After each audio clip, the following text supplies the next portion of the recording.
Let's go. Yo. Get up, nah, I ain't a quitter. Toss me the ball, I'm a really big hitter. Big picture, I'm a straight killer. Rising the song to the highest bidder. Got juice, got gas, I'ma move fast. New shoes, new tracks, like who's that? I'm new, come back, better than last. Yeah, it's a new me, never gonna look back. Never gonna look back. Cause damn, I was built to last. You move slow and I move fast. And that's facts.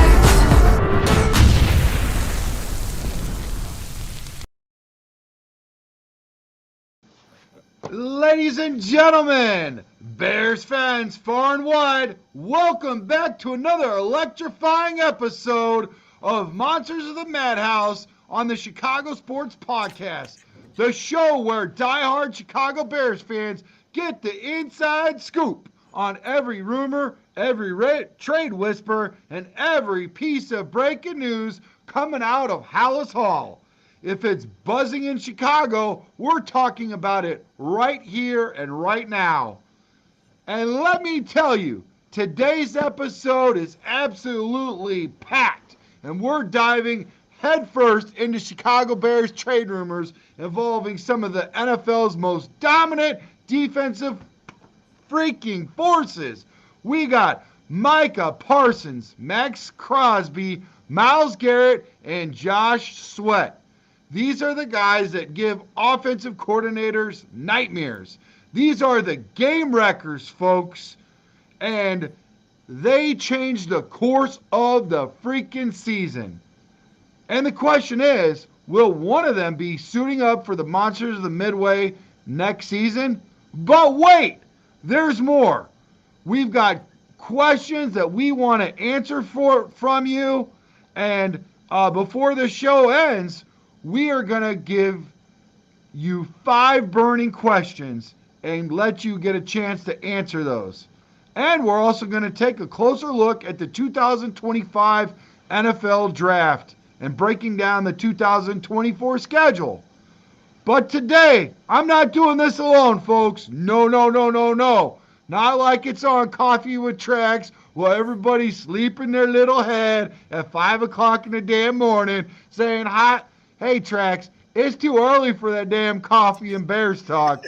So, I got a man in the building right now. Y'all know, y'all love, and know for a long time. Like I said, I ain't doing this alone. No. Joining me is a man who knows football like nobody else. A true analyst who's seen it all, heard it all. The one, the only, Bishop, welcome back to the Madhouse, buddy. How you doing? Man, thank you so much, Trax. Thank you so much. Everybody out there, how y'all doing on this Thursday evening? Glad to have you guys in the house with us. Do us one quick favor. Smash that like button.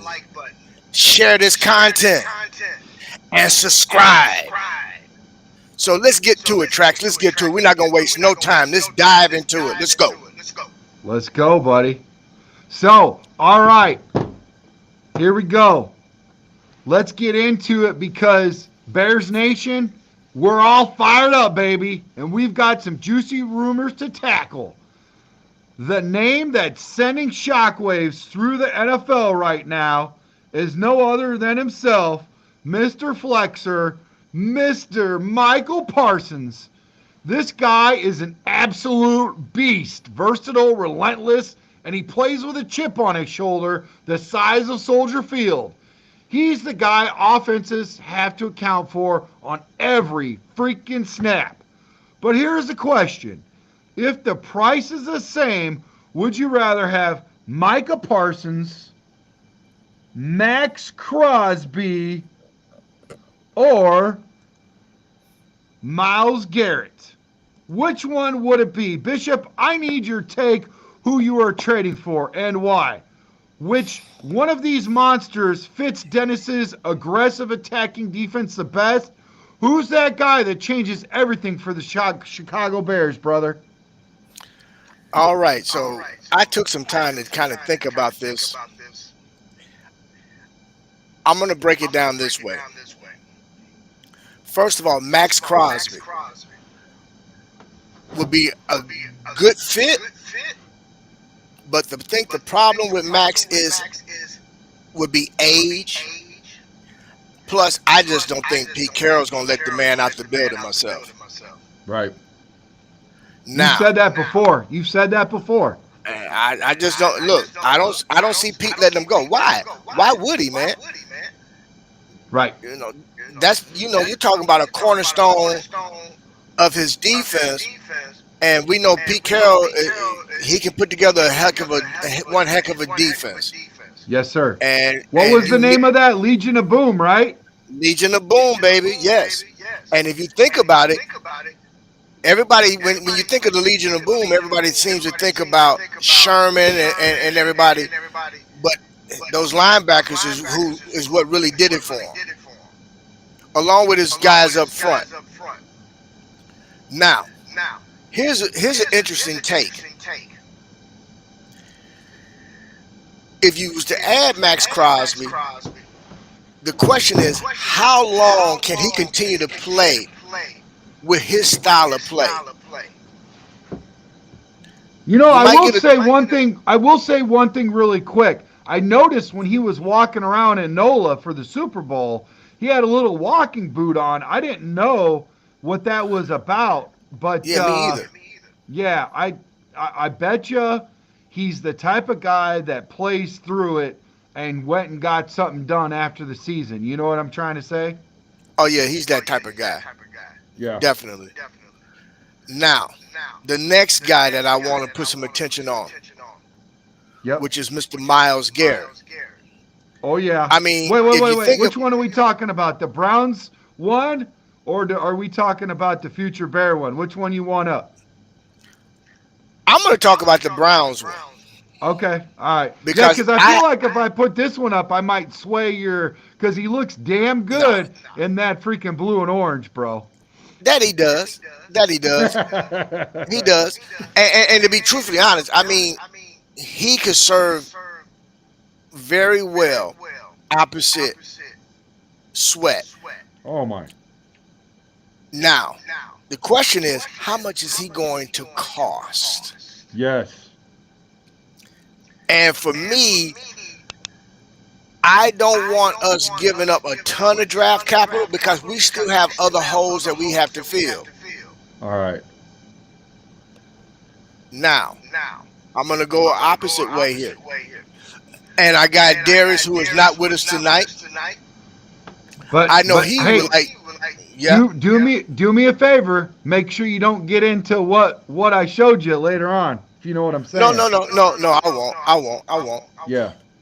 But I know for a fact that Darius had mentioned on our previous show that he would like to see the other Sweat.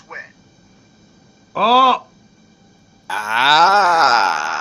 Yes. Oh, you talking about Key Sweat?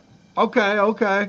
No, I'm not talking about no Keith Sweat. Come on Well, now. who do you I want, need bro? Who do you want of I need those you I three? need you to focus with me, Track. I need you to focus with me. Of those three guys that we mentioned, who would you want out of those three?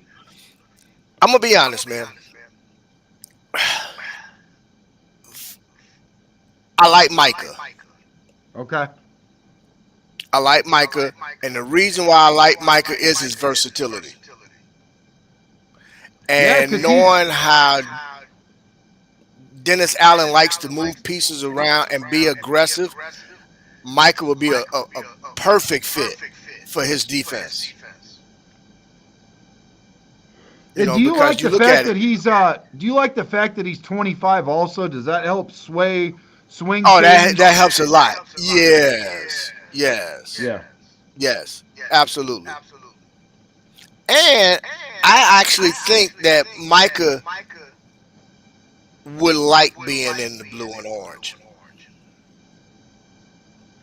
Well, Because he's he's already always talking about the Bears a couple times on different podcasts that he's been on, or even on his yeah. own podcast, where he's mentioned Caleb, he's mentioned the Bears, and I wouldn't be surprised if his agent could pull it off.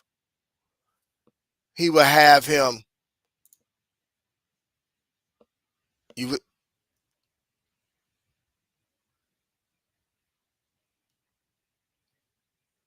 You there?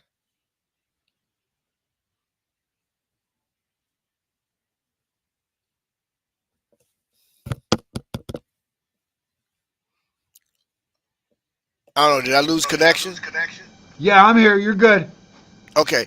So no, I think Michael would look good in the blue and orange, and I actually think Michael would like to play for the Bears if he had the opportunity. If his agent could pull it off, and they could, again though, how much is it going to cost us? But for Micah, I'm more willing to give up more for him because of the fact that he is 25, along with his versatility.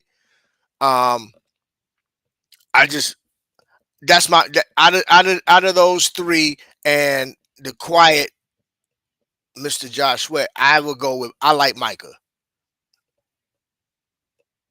All righty. So we've got a final decision by our special guest, Mr. Bishop.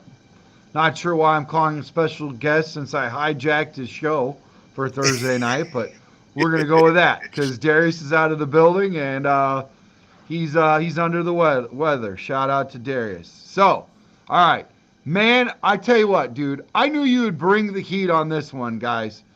You make a compelling case for Micah Parsons. And I agree with you. The man is a beast.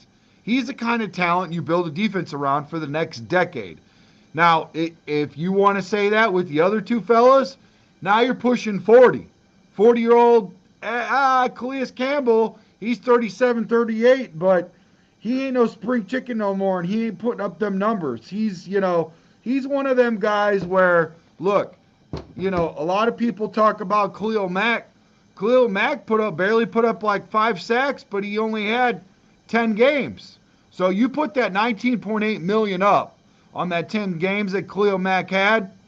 Now, if you did the math on that, you're paying a ridiculous price because he sat out 7 of them games that he could have played. You go look at a guy like Myles Garrett, he played every game. You go look at a guy like Micah Parsons, he played 16 games. That's still a lot. He only missed Yeah. 2. That's great. That's fantastic. The best the best numbers out of all of them is Myles Garrett. Now, if you're trying to win in the next 5 years, and it's a for sure done foregone conclusion that you're going to have something within the next 5 years, you go get Garrett. But if you think that you can win in the next 5 years and you want somebody for the next 10 years, you go get yourself a Micah Parsons. So I got to agree with you about the Micah Parsons deal because he's not just an edge rusher, he's a chess piece. Let him up on the edge. You know what you're getting. It ain't just a 1 year, 2 year deal. Oh, he got hot in the postseason, but he only had 8 sacks in the regular season, and then he had 2.5 sacks. No, no, no, no, no. There was actually talk of how much of a disruptor that Jalen Carter had on the game, even though he didn't register a sack. His hurries is what caused Sweat to be as productive as he is. You take that guy away, you don't really know. It's situational. And being where he's at, like I said, you go dial it up, that's a guy, Myles Garrett. I understand, I agree. But Micah Parsons, in the long run, makes a lot of sense. But to be honest with you, there's not a whole lot of drop off, man. And you talk about a chess piece, put him up on the edge, drop him into coverage, send him on blitzes up the middle, he can do it all. But Yeah. then again, you look at a guy like Maxx Crosby, who's an absolute freak of nature. His motor never stops. And then you got Myles Garrett. That man's a force of nature. His combination of speed and power is just unfair. Listen, I think we're battling semantics right now. We'll take any one of these freaking dudes, but it all goes back to what Mr. Bishop said. What's it going to cost me? So let's keep on rolling because the rumors don't just stop there. The buzz in the air is growing around Josh Sweat after his jaw-dropping Super Bowl performance against the Kansas City Chiefs. This guy was a game changer. He was in the backfield so much, they probably should have given him a locker in the Chiefs dressing room. Bishop, what do you think? What do you think should Ryan Poles open up the checkbook and bring Sweat to Chicago? Is he the under the radar addition that could push this defense over the top? Now, help me with something. Yes, sir. Is is he going to be a free agent? I think I let me see here. I don't see anything.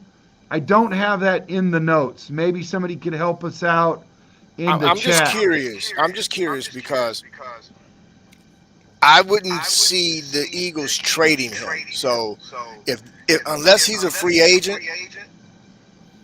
there's no way the Eagles going to let him out the building. Well, there's a lot of guys. I think Quentin Williams. That's who's going to end up leaving. That's another guy that they're talking about, and they're talking about a guard. They're talking about several pieces that have got to go. It sounds like they're not in the worst cap situation like the Chiefs. The Chiefs only have $11 million to play with. Now you know they're going to work stuff around and all that, and it's not a foregone conclusion that their right guard is going to be able to be retained. I wouldn't say this is 100% done deal where he comes to Chicago.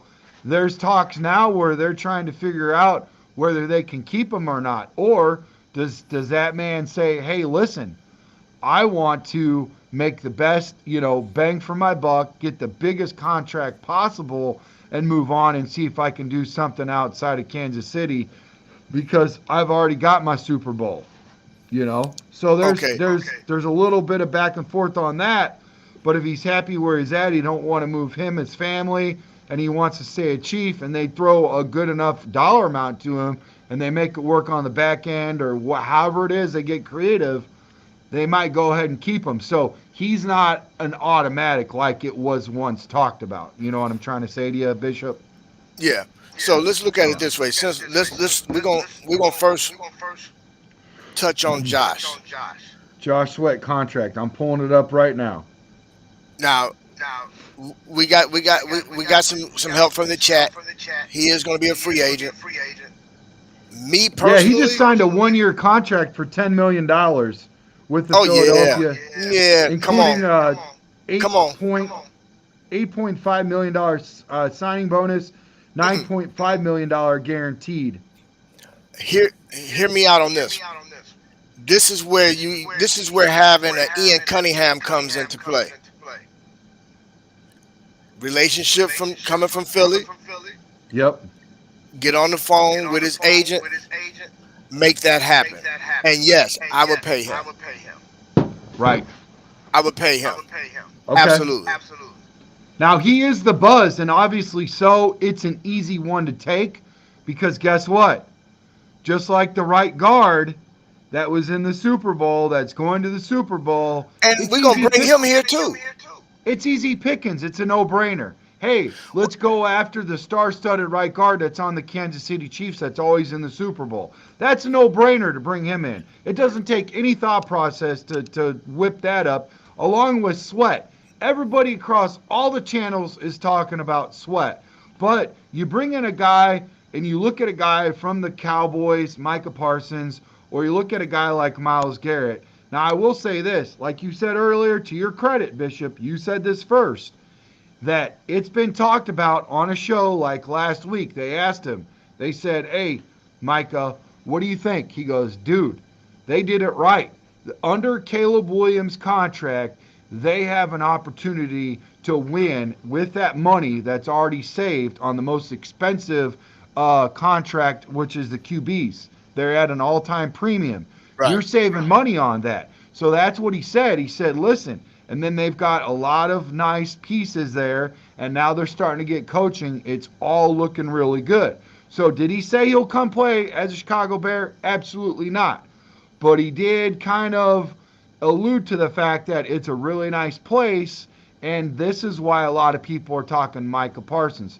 Now, Myles Garrett, all he said is he wrote a very nice, separation letter saying, hey, I've had enough, c'est la vie. It does not start and end with signing with the, with the Cleveland Browns and then ending up in Canton, Ohio as a future Hall of Famer. Because none of these cats, not even Sweat, in his one magical year for a 1 year signing bonus, can show that he's a proven year in, year out, guarantee type guy. He might be that flash in the But pan. who really can?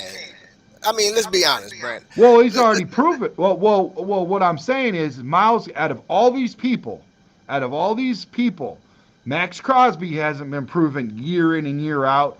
Myles Garrett, for several years, in the last 4 years, he's registered over 60 sacks. He's averaging over 14 and a half sacks, forced fumbles, all that. So when we're talking about, we've got different levels. We got different varieties to pick from. You know what I'm trying to say? We're Yeah. unpacking it all for everybody. So, Well, I look at it like this, man. I'd rather try to go after the free agent and yeah, spend the money versus give yeah, up the draft capital. Now, yeah, here's the kicker with both Micah as well as with Myles Garrett. yeah. They can be franchise tagged, man. Well, and here's the thing about Micah though. He's coming up on his 5th year option. So his 5th year option is dirt cheap. You see what I'm saying? So Do you he's really on think that rookie. Jerry's letting him out the building? They're talking the last 2 days ago. They started talking about whether to be traded, what he wants to do, and what the contract would look at. Right now, as it stands, Jerry don't have enough money to pay for him. He's got to figure some stuff out. He's got cap hell. There's a lot of issues in Dallas. He's got a lot of holes, brother. There are some serious pertinent issues. Now, I think with the Browns, I think what they're trying to do, correct me if I'm wrong, okay, is they're trying to maximize. You don't ever say, "Oh no, no, no, no, no. We'll go ahead and take your first rounder and a second rounder, and that's enough." No, as long as they say no, they're going to get the most squeeze out of their fruit and get it all out. Because if you say yes right away, that's a done deal. You ain't going to get the max out of a trade for Micah Parsons. You feel what I'm saying? No, I hear you. But Or not here's Micah Parsons. I'm talking about Myles Garrett. That's why I believe the Browns are doing that. It's pretty much a done deal. It's not a matter of if, it's a matter of when. He don't want to be there. They need a lot of help. They need help with cap. They need to get maximum amount of draft picks and draft a guy in this year. I heard a guy tell me, listen to this, Bishop. A guy told me he wasn't comfortable with us trading a first round draft pick, number 10. He wants to see it. Scottish Bear said this. He said he wants to see him go draft a guy, give up our first round draft pick in 2026 and 2027. I said, no, that's not how it works, bro. The way they're looking at it is that they want to use our 10th round or our first pick, 10th pick, first round pick, 10th pick, and go get their future defensive end. He goes, well, they can go ahead and do that with their draft pick. I said, that's not how it works. You got to give them something that they want this year. right. Otherwise, go ahead and trade, that player next year for next year's pick. You know what I'm saying, Bishop? Yeah, yeah. I just think for me, I would try to get Sweat. I would too. I would try to get Sweat. Yeah, And if yeah, I can't get Sweat, because Myles Garrett wants to be out of Cleveland, he would be the second one I would try to go after. Michael would be third only because I don't really see Jerry not putting a tag on him. right. That's just Or no, you wouldn't have to put a tag because now you're paying for top 5 well, in the yeah, that's right. NFL edge. You do His the 5th-year option. Fifth year Yeah, option, yeah. yeah. So absolutely, I'm gonna pick Which up his is 5th-year dirt cheap. option. Yeah, That's I would dirt pick cheap up his compared I to would pick up his 5th-year option. Absolutely, yeah. and keep him But at least. here's the deal: if you pick up the 5th-year option, now you can trade and get draft capital for the guy and move on. It all depends on if Micah wants to stay in the building and if they have the money. Maybe he don't want a 5th-year option. Let Maybe me he put it says, like this, "Listen." man. Go ahead. Micah wanted to be a cowboy coming out of college. That's his dream. This is the Okay. problem with the Cowboys. Yeah, They got too much money in a quarterback that's not going to ever win them a Super Bowl. I agree. I agree. So they're going to have to find a way to cut bait with him and replace him with somebody that is equally as capable, if not more talented than their current quarterback. But that And doesn't I, necessarily mean, and I know you're not saying this doesn't necessarily mean that Dak is a bad quarterback. He's no, just I'm not not. No, not somebody at all. he's just not somebody that he could put the whole team on his back and win that. Not even that. Not tracks. What I'm really getting to is it's really about the dollars and cents now. At this point, when they had a chance to win with Dak bef- Yeah. before the last time they extended him, this time around when he got extended, that was just. I mean, that was just highway robbery. I mean, what is he's going to count 69 mil against their cap. So he signed a 4-year deal for 240,000 contract with the Dallas Cowboys, including 80 million signing bonus, 231 million guaranteed. Um, he makes What is he 60. counting He makes against? What six. is he counting He against the makes cap? he makes 60 million a year. 60 million a Okay, year is what he makes. so what is he counting against the cap this season? I'd say without really keeping my head down for too long, 60 million a year. You I know. think I heard it was like 69. Well, I mean, if That's you're at ridiculous. 60, what's another 9? You know. So Yeah, it's I a mean, it's a lot, dude. Hey, I'm looking at that thing with Aaron Rodgers is flat out absurd. They want to get rid of this dude. They still got to pay another 2 years on him. They're going to save a little bit of money this year if they wait till June 1, but next year is going to be flat out lunacy. It's going to be insane. They got to pay serves 40 them mil or right. something for a guy next year. But that serves them right. Serves the Jets right. They shouldn't have never signed him in the first place, man. But to your point, the whole reason why we're even saying this is because the Cowboys are crippled now because of this Yeah. max contract that Jerry Jones signed on Dak Prescott, and now it's crippling them to the point where they can't get anywhere. Nobody dare But barely. I mean, we flinched for a little bit, and he's the one that set the bar in Patrick Mahomes. But I mean, make no mistake about it. Patrick Mahomes is a whole different animal, dude. He's got the hardware and the wins and the stats to prove it. but tracks. This is the problem, and this is going to be across the entire league. Oh They've yeah. they've basically given up a third of their salary to these quarterbacks, and unfortunately, there's three tier quarterbacks. There's Patrick Mahomes, then you have your top five quarterbacks, and then everybody after that.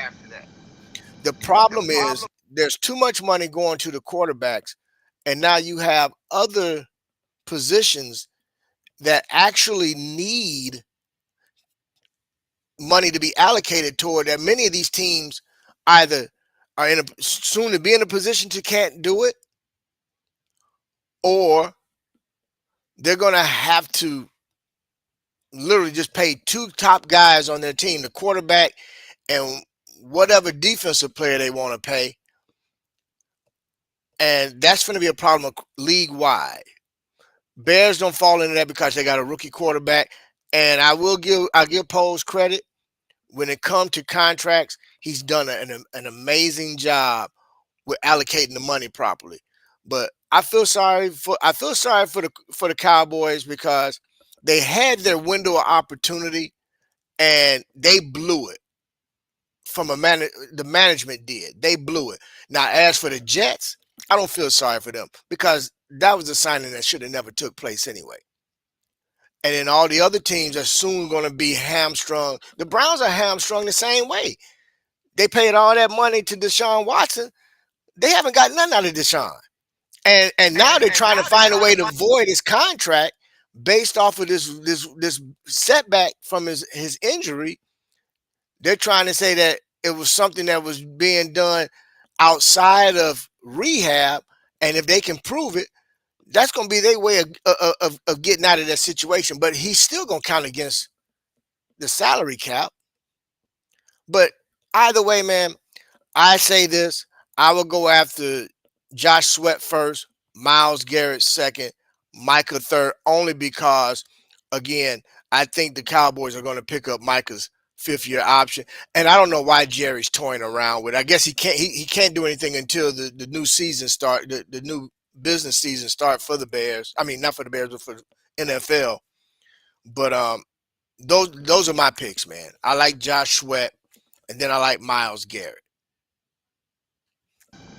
So, like I said, Bishop, I knew you'd come prepared, and you're right. The Bears need a guy who can bend around the edge and get to the quarterback. Someone with lightning quick first step who can wreck a game plan. But hey, speaking of protecting the quarterback, let's switch sides for the ball a minute. Yes. But before we do that, make sure you hit the mute whenever you and I aren't talking, because people in the chat are saying that they're hearing an echo. So. Okay. And that usually comes from latency because of connection with the internet or something. But that's how you fix that. So my whole thing about this is I was taught in order to really build a good team, there's some foundations, some cornerstones that you got to make sure.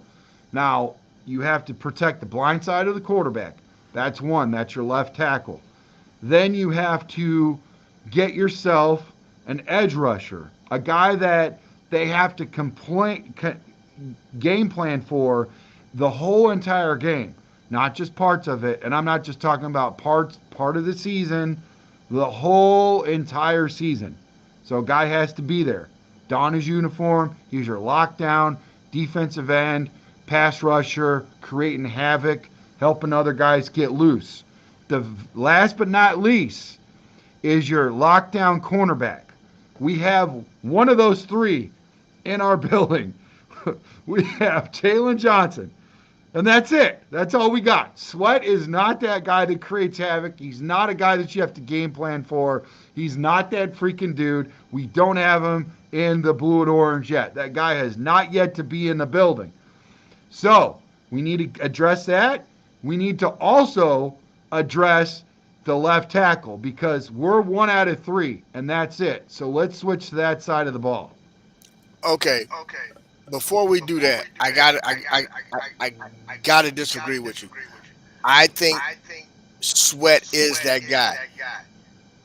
This wasn't his best season, but with all the turmoil and everything that was going on in the locker room and within the organization, I mean, the guy still put up some really decent numbers.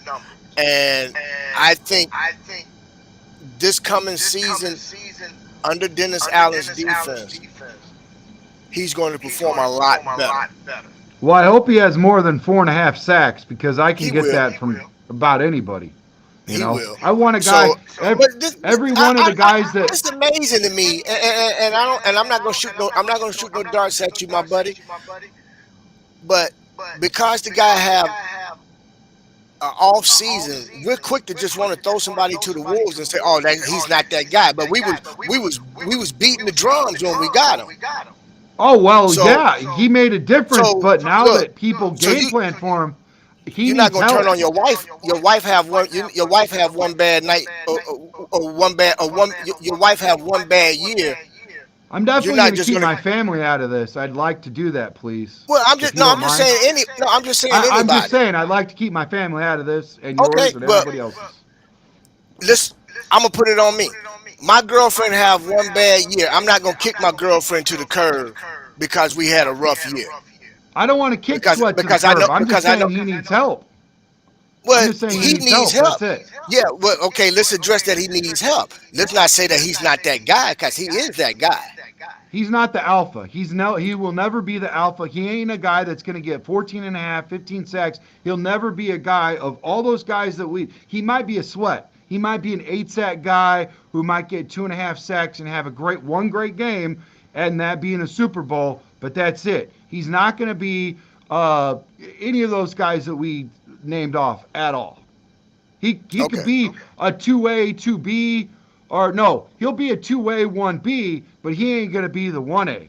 He ain't going to be a Myles Garrett. He might, I don't know if he could be a Maxx. The The one that I could, but he's not really like a freak type guy. He's not a guy that's like Max is that guy because he's got a switch or something that's like wrong, and it's just he's just a go getter all the time, nonstop. He's like the Energizer Bunny. If he didn't have that, he would be below Sweat, in my opinion. But that's what it's his motor that keeps him going. Okay, And guess what? The team that just won the Super Bowl, mhm. do they have that guy? No. That's why you couldn't answer it. They don't have that guy, but collectively they got it done. Teams that got that guy, they're not getting it done. Sometimes you don't need just that guy. Collectively, you have to get it done. Josh Sweat had help. He had Williams. Williams was disruptive, which made it a lot more easier for him. So I mean, I'm not going to keep going on that. Let's jump to the offensive side of the ball, which I'm glad we are on the offensive side of the ball. We have to find a way to get Trey in the building. So we got Caleb Williams, the new face of the franchise. The kid is electrifying. He's got the arm talent, the mobility, and the leadership to take this team to the next level. But if we're going to maximize his potential, we've got to protect him. Bishop, do you think the Bears should trade for a veteran offensive line to keep Williams upright or build through the draft? And if they do the trade route, who's on your radar? Yes. This is where I believe we should spend our money. I honestly feel that we should spend our money on the offensive line and bring in veterans to solidify that offensive line. So yes, I want Trent in the building.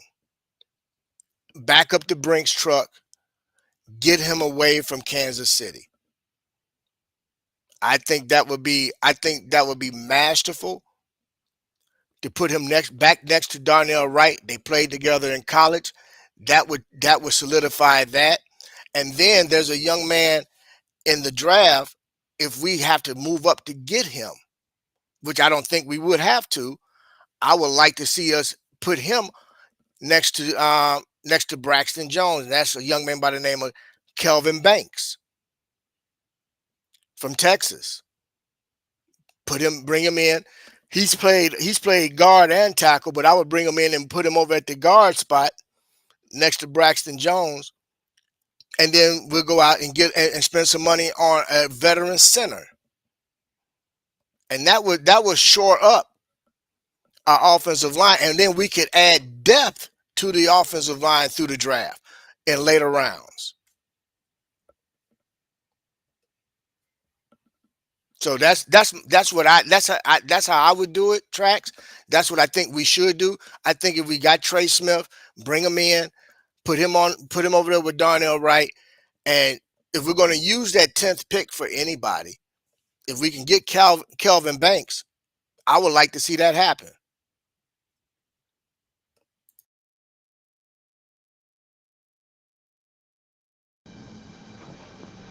Yeah, we definitely need some help on that side of the ball. And I just want to reiterate, because somebody brought up something in the chat, that it takes more than one. But so the way that you produce a show is you bring up a topic. You don't talk about all of them. You don't talk about center. You don't talk about guard. And you break it down. Otherwise, you got a 4-hour podcast. And you don't need one the next day or the day after. But we're on every day.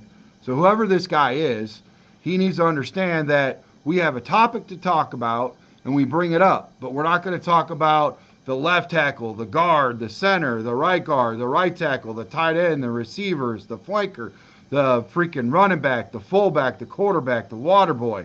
And the same way can be said on the defensive side of the ball. Right now we're talking about edge rushers, and then we switch to the other side of the ball. That's the way this format is designed, and that's how we produce. I understand you're consuming, sir, but right now he's talking about the left tackle.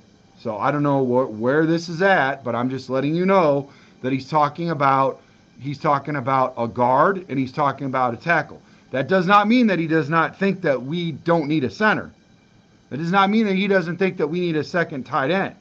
But hey, I'm telling you right now, he's doing a stand-up job, whoever you are, Brian. But and that's the same way when we designed this show. And if you go look at all the trending stuff on freaking YouTube, you'll see that a lot of people are talking about edge rushers. It's exciting, it's sexy, and they lead off. They're the lead-off hitter when it comes to, pass rushing and all that in the sacks. And my guy over here that I'm defending will agree that the one thing that we needed is a pass rush because we were horrific. We had the lowest amount of sacks in the NFL. Can the defensive tackles bring that on? Yes. Will we talk about it? We put a little chum in the water with Williams earlier. You remember that, Bishop, Quentin Williams. There's some other guys that are out there that we want to talk about. There's a guy with the Niners, and that we'll get into tomorrow's show when we're focusing on the topic. And that will be talking about defensive tackles. I hope you can either join or watch a show because that'll be really cool. Because there's a guy over there that, and I don't want to get too far into it because, we're the producers over here, Brian, but that the Niner guy, he's been often injured, but he's got really high rating. I think it's in the 90s, Bishop. It's like 93, 95. He's phenomenal. Yeah. He's a great freaking player. I wish I got at him, Javon Hargrove. The guy's a beast if he stays healthy. He might be exactly the guy that we need to put at the 2. So the nose tackle obviously is the guy who you love from the Raiders that we got, Billings. He needs to come back healthy. We put a guy like Hargrove. I'm going to stop. This is tomorrow's show. It's what happens. So anyways, I'm just hoping that you guys understand that we know football. We're just fans like you. At the end of the day, I don't know shit. But I do know that that's going to be tomorrow's topic. Okay?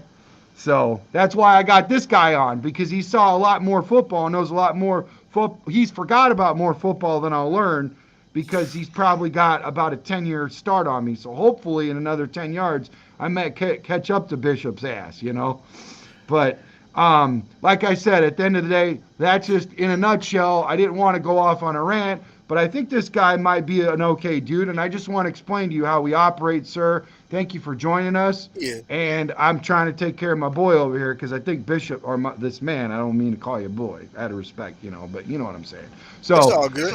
Yeah, so I got your 6, brother. I just wanted to lay that out there that you were on topic because we have a topic laid out, and you're on point, so.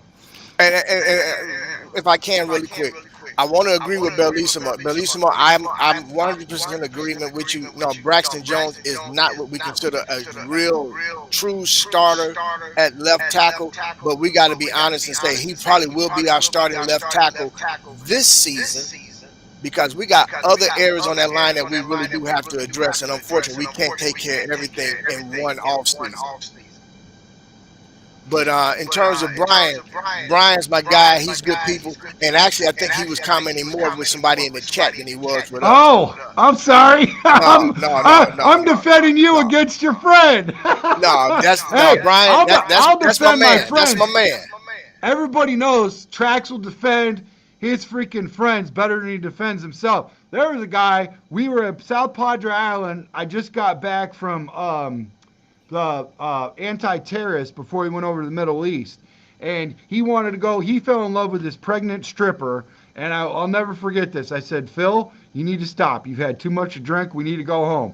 This guy was so sloppy drunk, he was in the back seat, because you remember, or not in the back seat, but in the bed of a pickup truck, and he was like ragdoll all the way back on South Padre Island like this. We get over the bridge, we come across. At the first stoplight, these guys come out and just pummel him, dude.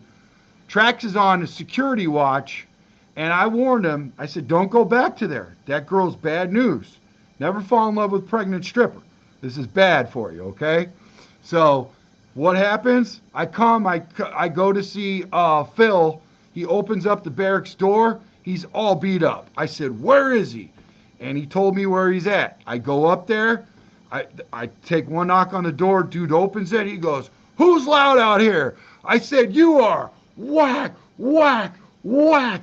I said, let me get the messages across. I put him over the '03 level, and I'm hanging him. I think I'm beyond the statute of limitations, so I ain't going to go far for this. I hang him upside down, and I'm hanging him by his freaking boots.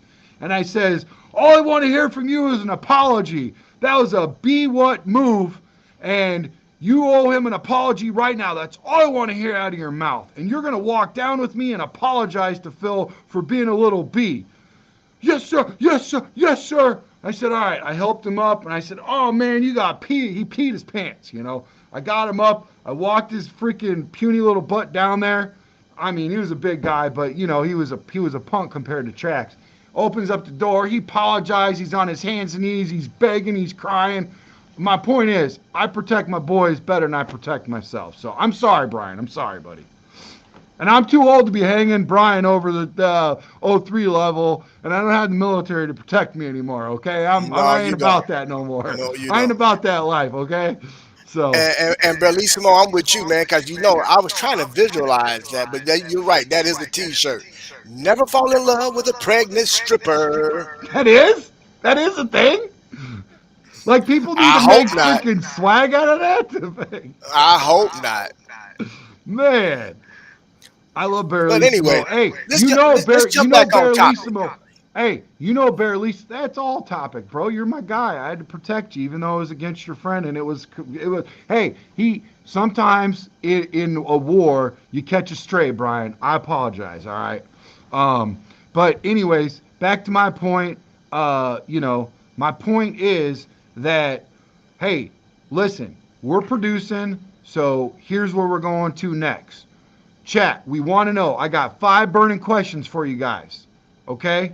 Would you trade for Micah Parsons? Type P for Parsons, or C for Maxx Crosby, or G for Garrett. Should the Bears sign? Question number 2.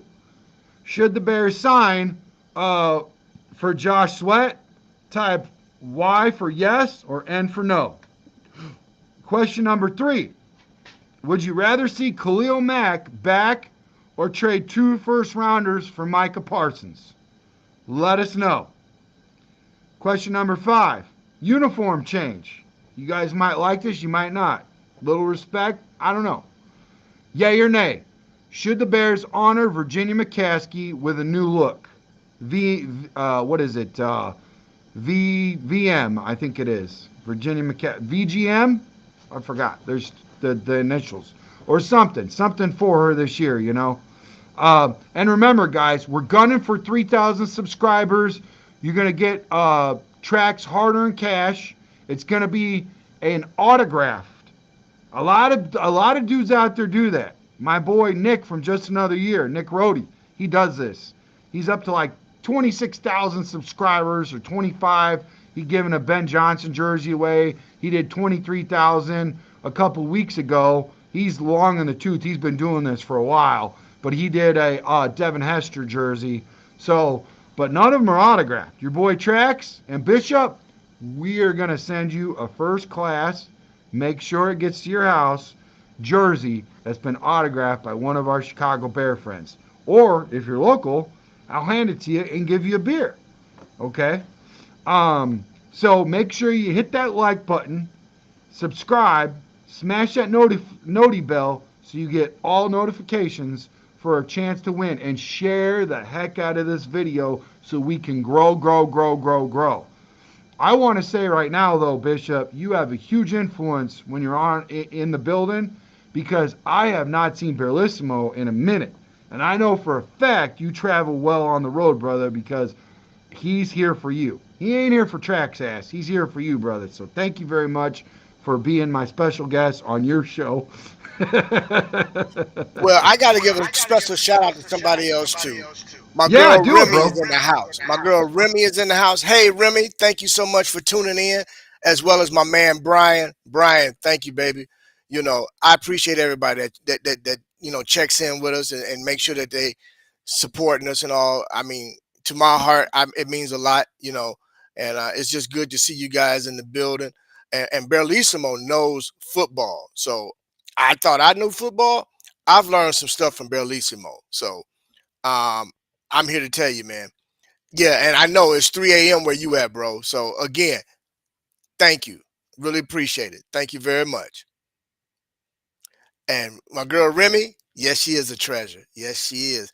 That's my sister. She just don't know it. But anyway, looky here, y'all. Y'all got to chime in. You got to you know what the instructions are. Check in with us. Let us know what you think. Okay? We do have a jersey. We want to give this jersey to somebody, so please help us get over that 3,000 mark. Please help us out. We really appreciate it. But with that being said, Tracks, I got a question for you. All right, as soon as you're done with this question, I got to get to the people in the chat because it's time to turn it I got over. you. And I want you to tell me, what do you think we should do as far as the offensive line? that's the first time anybody ever asked me. I mean, usually I'm the one asking everybody the questions. Now you're interviewing Tracks. It's been a Yeah, while. I'm curious. So here's what I think we should do in the offensive line. I think we should go out and get Zietler. I think we should go out and get Fry. I think we should go out and get Ryan, the Colts center. I'd like to get him. Those are three guys I'd like to get. I like a good point Darius said. Braxton Jones is in the building. You're not going to save a whole lot by getting rid of him. Just a few million. He's not terrible. He's serviceable. And to your point, just like you said on the edge, if you put a guy in there by next to Sweat's going to cook. You put a guy on the other side of him, he's going to do better, right? Same way I feel with Braxton. You put a guard, he's going to play better. A guy that's going to help him out. I think that needs to happen. You're not going Yeah. to get that from a rookie. That does not mean that I don't think that we should go out and draft rookies. I think we should do that first. Also, not first. You do the free agent first, you do the trades first, and then you do the draft. That way you can plan your draft, and then that'll help you. So I think we need some veteran guys in there protected. Like, I look at it this way. Caleb is the young. Ben Johnson is the young. Dennis Allen is the older. The offensive lineman, the offensive line coach is the older. You got to have young and old in order to make everything work. I wouldn't call myself young, but I call myself younger than you, sir, Mr. Bishop. But it works. So that's what I'm saying. In the offensive line, we need some dudes that have done this before. We don't need some guys that are learning with Caleb. We need some guys that have already learned, some guys that can protect him, that's got his six, and try to work in and bring in some offensive linemen. That does not mean that I don't think that we can't find a day one starter in the draft, but I don't want to see the entire draft be rookies. I don't think that's the way this has to go down. You saw what Pittsburgh did it. They went and signed three offensive linemen in the draft, and it did not work out terribly, but it didn't work out really good either. And towards the end of the season, they got a lot better, and next year they'll be even better because they got the repetitions, lead, retention, whatever. I don't think we got time for that. I think what we really need to do is give a whole lot of pressure to Caleb. He's got to find out a way to not get rid of to get rid of that ball quicker. I don't know if that means you hire a veteran with a paintball gun, and if the whistle blows at 3 seconds and he doesn't get rid of it, you pop him with a paintball gun. I don't know what that's going to look like. Put a shot collar on him.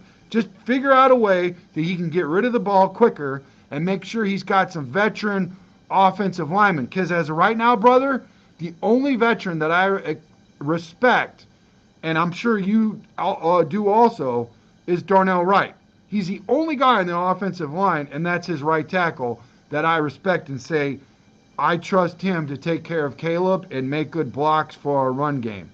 That's what I would like to do with our offensive line. And I also, to your point, what you said about Dennis Allen, I feel the same way about Dan Rocher from Michigan State, and also with the Saints. That coach, he is great. I talked to Jim Miller. I saw what Olin Kreutz had to say on XApp. He gave him a big salute, and he really likes what this guy can do as far as an offensive line coach. And also, One last thing I got to say, because you're speaking my love language, brother. You're speaking it. Is this man right here. Hold on. Let me pull him up, and you probably already know what I'm going to do. This man right here to the left. Make no mistake about it. Eric Bieniemy is that dude that got hella praise from number 65 in his discipline, his attention to detail, and his tough love. Look who else is by. Another guy. Who's that? That's Eric Bieniemy. I think Eric Bieniemy is going to help turn a lot of things around in a sneaky way. And that, my friend, is how I would like to address our offensive line. Thank you very much. I appreciate that. I appreciate All you right, now asking let's that. get to the I don't chat. get that Let's much. get to the chat. Let's get to the Yeah, let's people in get the to the chat. chat. For sure, let's do it. All right, so let's start off at the top, where we're a little bit longer in the tooth. Plank says bear down. Trapakeepa says bear down. Trax Bishop, bear down. Bishops, Trax, Darius. I love all the pleasantries, man. It's awesome. To use your term, pleasantries. Plank, Darius, Lockhart, bear down. D nice. AC Adam. Oh, AC Adams here. Is that one of your guys, Bishop? Yes. Yeah. Yep. What's going on, AC? James says sorry for entering late. Bear down. Plank, my man. Erica Parsons all the way. We should wait until after the draft, though. Now that's an interesting take. Is that a possibility? I don't think it is. Oh well, he's got a fifth-year option. You potentially could probably hold on to him. The Cowboys could hold on to him until like week 5. But if he shows out in the first 5 weeks, guess what? His stock rises. So I don't know. Erica's got a good question. What do you got to say about that, bro? Well, no, it won't be after the draft. If anything happens, if they pick up the 5th-year option with the intent on trading him, they're going to want to trade him before the draft, so they can get draft capital. So whatever happens, it will happen before April. Okay. All right, for sure. No matter which way you slice it, and then March 12th is where free agency opens. So we're about to see a lot after that day because those are the guys that you go right out the gate. Those are the first tier of free agents that you're going to see happen. You know what I'm saying? Yeah. So, yeah. Darius says he and Williams. Echo. Brian. Hey, Bishop. Trax. See, if I saw that, I would have known he was your friend. Plank. Brian Henderson. Bear down. Bear down. There's your girl, Renetta. Remy. Renetta. Oh, he knows Renetta, too. Max is an A. I agree. He's an A for sure. Sweat. Not an alpha. Bishop. I agree, Brandon. Renetta. Hi, Brian. Brian says, good point, Bishop. Bearlissimo says, Eagles have at least 2 defensive tackles. You can't leave single blocks. That helps the ends. Absolutely. That's what Tommy Harris said, and so did Henry Melton when we had him on the show.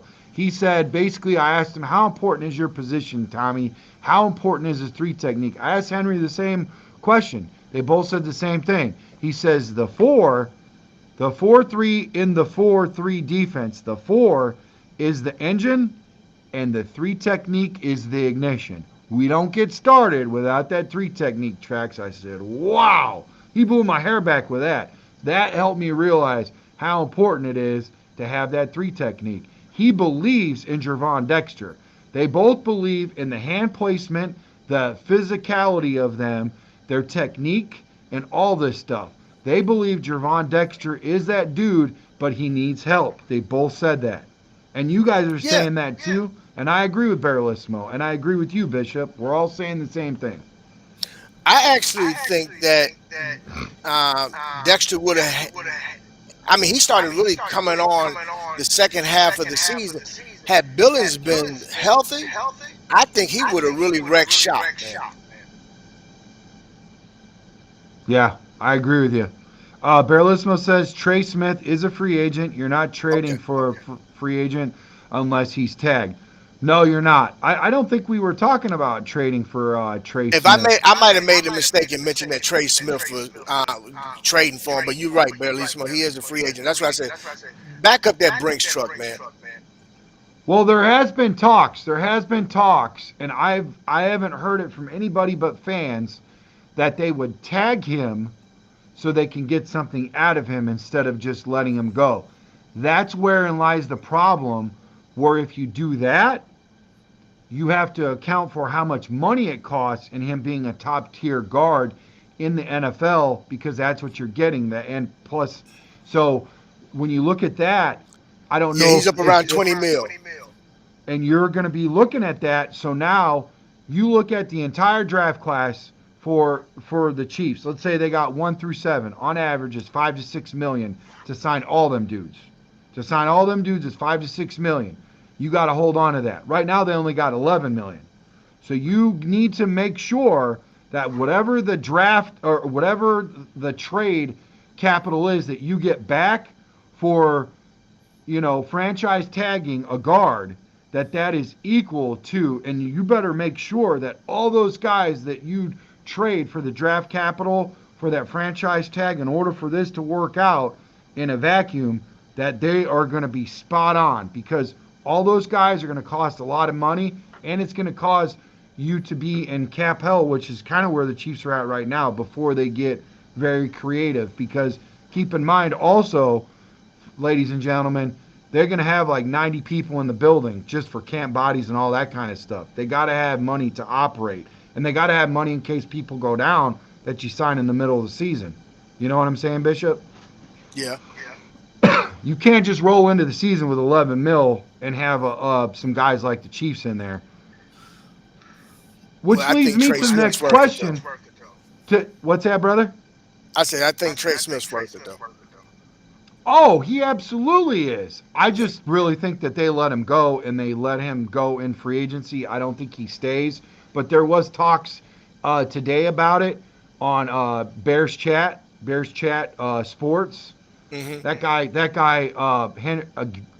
Harrison Graham, dude's got like 120,000 followers. You put Pat the Designer, you put us, you put all those guys, Nomad, everybody in the building, and we don't even come close to what he's got.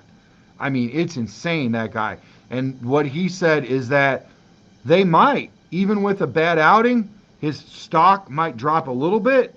Could that put them in contention for them to go ahead and secure a guy who they already are comfortable with and has been in the building for 2 Super Bowl rings and keep him there for, Patrick Mahomes? It's a possibility. We got to get ready for it. Always have a plan B, Bishop. If you go in there with a plan A and your plan A gets smoked, now you're in trouble, right, Bishop? Oh, well, you speak. You. Now that's my love language. I believe in Plan A, B, C, and D. Multiple guests, multiple guests. Yes. Yes, sir. And that's why I like how you worked well with this show today, this conception where we had three defensive ends to work with, and then we went to Sweat, and of all of them, you'd rather go for Sweat. And quite honestly, I think I would too, now come to think about it, because I think his capital did go up, but I don't think it goes up that much. I think we're looking at, instead of 10 million, maybe 15, 16. I don't think it goes up to 20. And that's doable. Yeah, I agree. And I'd rather sign him, Bishop. I know everybody likes Khalil Mack, and I'm probably going to get criticized for this, but let's be honest. He only played 10 games last season, and he's worth 19.8 million. I don't think he's going to go down to 10 million at the ripe age of 33, 34. He's got one more left in him. He's going to get at least 15 to 16. Now, a couple years ago, I'd say give me Mack all day. Now, I'm saying give me Sweat, because Sweat's 27, and he's got another 3, 4, 5 years in his loins before we start looking at old man winter on him. You know what I'm saying? I'm saying Yeah. give me Sweat for the same amount of money that Khalil Mack is going to want. I'm saying give me Sweat over Khalil Mack. Well, and hear me when I say this, and I mean this with all sincerity and love. Khalil Mack, that's my dude. I love Khalil Mack when he was here. But you're gonna hear this from Bishop. When you become an X, you're an X for a reason. I And like that. oftentimes you don't go back to an X. Yeah. So with that being said, Khalil, thank you for everything that you did for the Chicago Bears when you was here. But it's time for us to move on. And that's for the Bears fans that keep wanting to do the retreading and the recycling. No, man, you're not doing that. What about, well, let's go back to the offensive side of the ball, because this is something that I talked about. I don't know if you've seen our show, but because I know you're really busy. Do I have him still on our? I don't think I got him. James Daniels, the Iowa. He went to Pittsburgh Steelers. He's 27 years old, a guard, and also center. Would you like to bring him back? Is that an outlier from your standard rule of let's go ahead and not bring a guy back that's an X? You know what I'm saying? If you're an X, you're an X for a reason. I love it. I love it. I love it, bro. I love it. So, like I said, Bishop, you always bring the fire to all of our fans, and Hey, to me Berlissimo had a also. question regarding the question number 1. Where's he at? Is it down towards the bottom? It's probably down toward the bottom now. All right, Yes. we'll get back to that. Remind me if I pass it up, okay? Will do. Brian says I think I'd rather pick Booker over Banks, but that's just him. I'm with you on that one, Brian. Darius Lockhart says, hate it or love it, Braxton will be the starter. I agree. We won't solve everything in one offseason. I think that's a very valid point. And I see where a guy like Berlissimo gets locked in and he has to have it his way, like Burger King. But you're not going to have it your way for everything all the time. We got to be realists, and you cannot put all that pressure on Ryan Poles and say it's all going to get done, because we could potentially have up to $100 million and we got all this draft capital. Braxton Jones might very well be on this team because we can't get it all done this year, and because in 2026, if you look at 2026, the tackles on the outside are in the mid to lower 90s. You only got 2 or 3. One guy that you talked about from Texas, okay, and maybe 2 other guys. That's it. Next year's draft class on the outside for offensive linemen are better. This year, focus on the middle at the guards, and then the center actually is better next year. There's only about 2, maybe 3 centers that are decent, but the guards are where you got to really take a look at that. And that's why, Bishop, I'm not really 100% sold on putting all my eggs in the basket with Trey. So what you feel like? I feel like you got something to say about something, Yeah. Bishop. What I got to say is this, and I might get my head chopped off for this by everybody in the chat, but I feel Ryan Poles put himself in this situation. Oh yeah, 100%. Therefore, hey, got to do what you got to do. So that means he got to spend the money. He got to spend the money. Yeah. And he's got he's got to try to get as many pieces as he can this season, because me personally, he wasted 2 seasons not addressing the offensive line the way that he should have. Oh yeah. So at this point, you got to spend some money. And with that being said, and I know this has nothing to do with anything far as the players, that's why I wouldn't extend Ryan Poles either. You got to show me this season that you can put it together, man. Yeah. Well, That's here's just the my deal. thought. No, you're good. You're good. Um, the right where it stands, we got about 30 guys locked up on contract. So you got to get another 20 to 23 guys. You're going to get 23 guys. potentially 7 to 8 out of the draft. So that raises you up significantly. But there's a lot of work to do. And there's still more to be cut because there's some guys that just flat out ain't going to do it. They're going to work the cap out. It ain't going to get all done this year. So you got to ride with Braxton. Uh, and that's just it. You got to ride with Braxton. Not saying you don't give somebody that's a competition, but we're not in a situation where we can let everybody go on the offensive line. You got to have first string, second string, and third string. And that's saying that Braxton don't even deserve to be a second string. Well, who else is on the team that does? With Well, 30 guys signed right now. I'm gonna say this with regard to Braxton. Now I know he doesn't have the best anchor. I get it. Right. He's lighting the caboose. Right. But I really think that we might see a different Braxton now that we have a new offensive line coach that really knows how to coach the doggone offensive line. So Absolutely. That's what I said earlier. We now got I'm a not coach. saying he's going to become Pro Bowl Braxton Jones, No. but I think he can learn some technique and some ways to utilize leverage to help him, and putting the proper offensive guard next to him is going to help him tremendously. Not only that, but I will tell you what helps out when you've got a good left guard and you've got a good offensive line coach and assistant line coach and a guy like Eric Bieniemy that's also looking over his shoulder because it takes a village. And Eric's not going to be like, "Hey, I'm only the running back coach." No, no, no, no, no. No, no, He's no, going to no. be He looking. was brought in to be a lot more. He's the running back coach, but he's going to have something to do with that entire offense.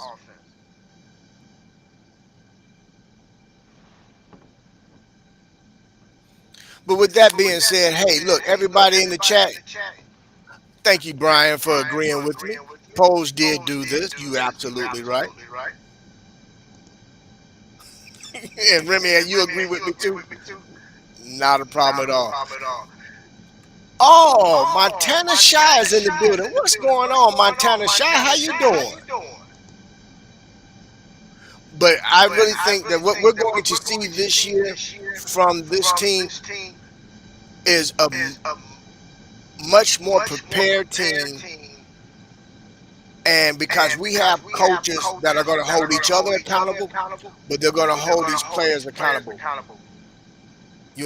And adding the enemy to that offensive staff is really pretty much to make sure he's going to be the checks and balances for everything from offensive line to QB.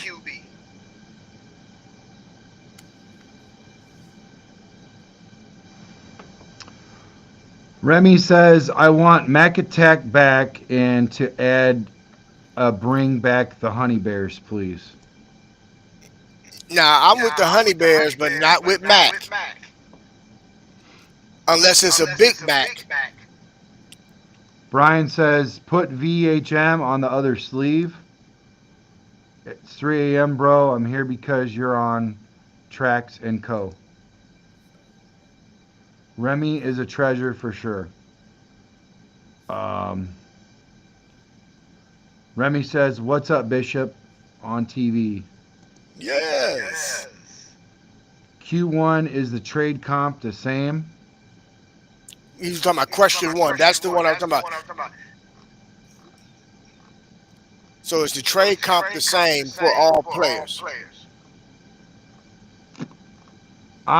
No, I believe each one, you're going to have to go back. I mean, you probably won't because Bishop wasn't on them, just saying. But if you go back and look at our other shows, it's all outlined, and that's where I put like the card, and then it's called the end screen. And this show will actually take you back to a show that referenced a couple of the shows that we did leading up to this. Because I've actually unpacked, and I think Darius did one, but he's under the weather. We unpacked each edge, and now this is all building up, and for a case where we unpack all three, and then the outlier was Josh. So Sweat. So yeah, that's hopefully that answers your question. Baralissimo says Stanley, Zietler, Echtenberg, Smith if we can. Darius says interior line is more pressing need. I agree, Darius. Yes. Osmonic, 74. Can't wait to watch Braxton Jones get exposed again this season. Stanley has missed more games than Jenkins, that's for sure. Stanley has been beat up, and I really like him, but this has been a very bad couple years for that guy.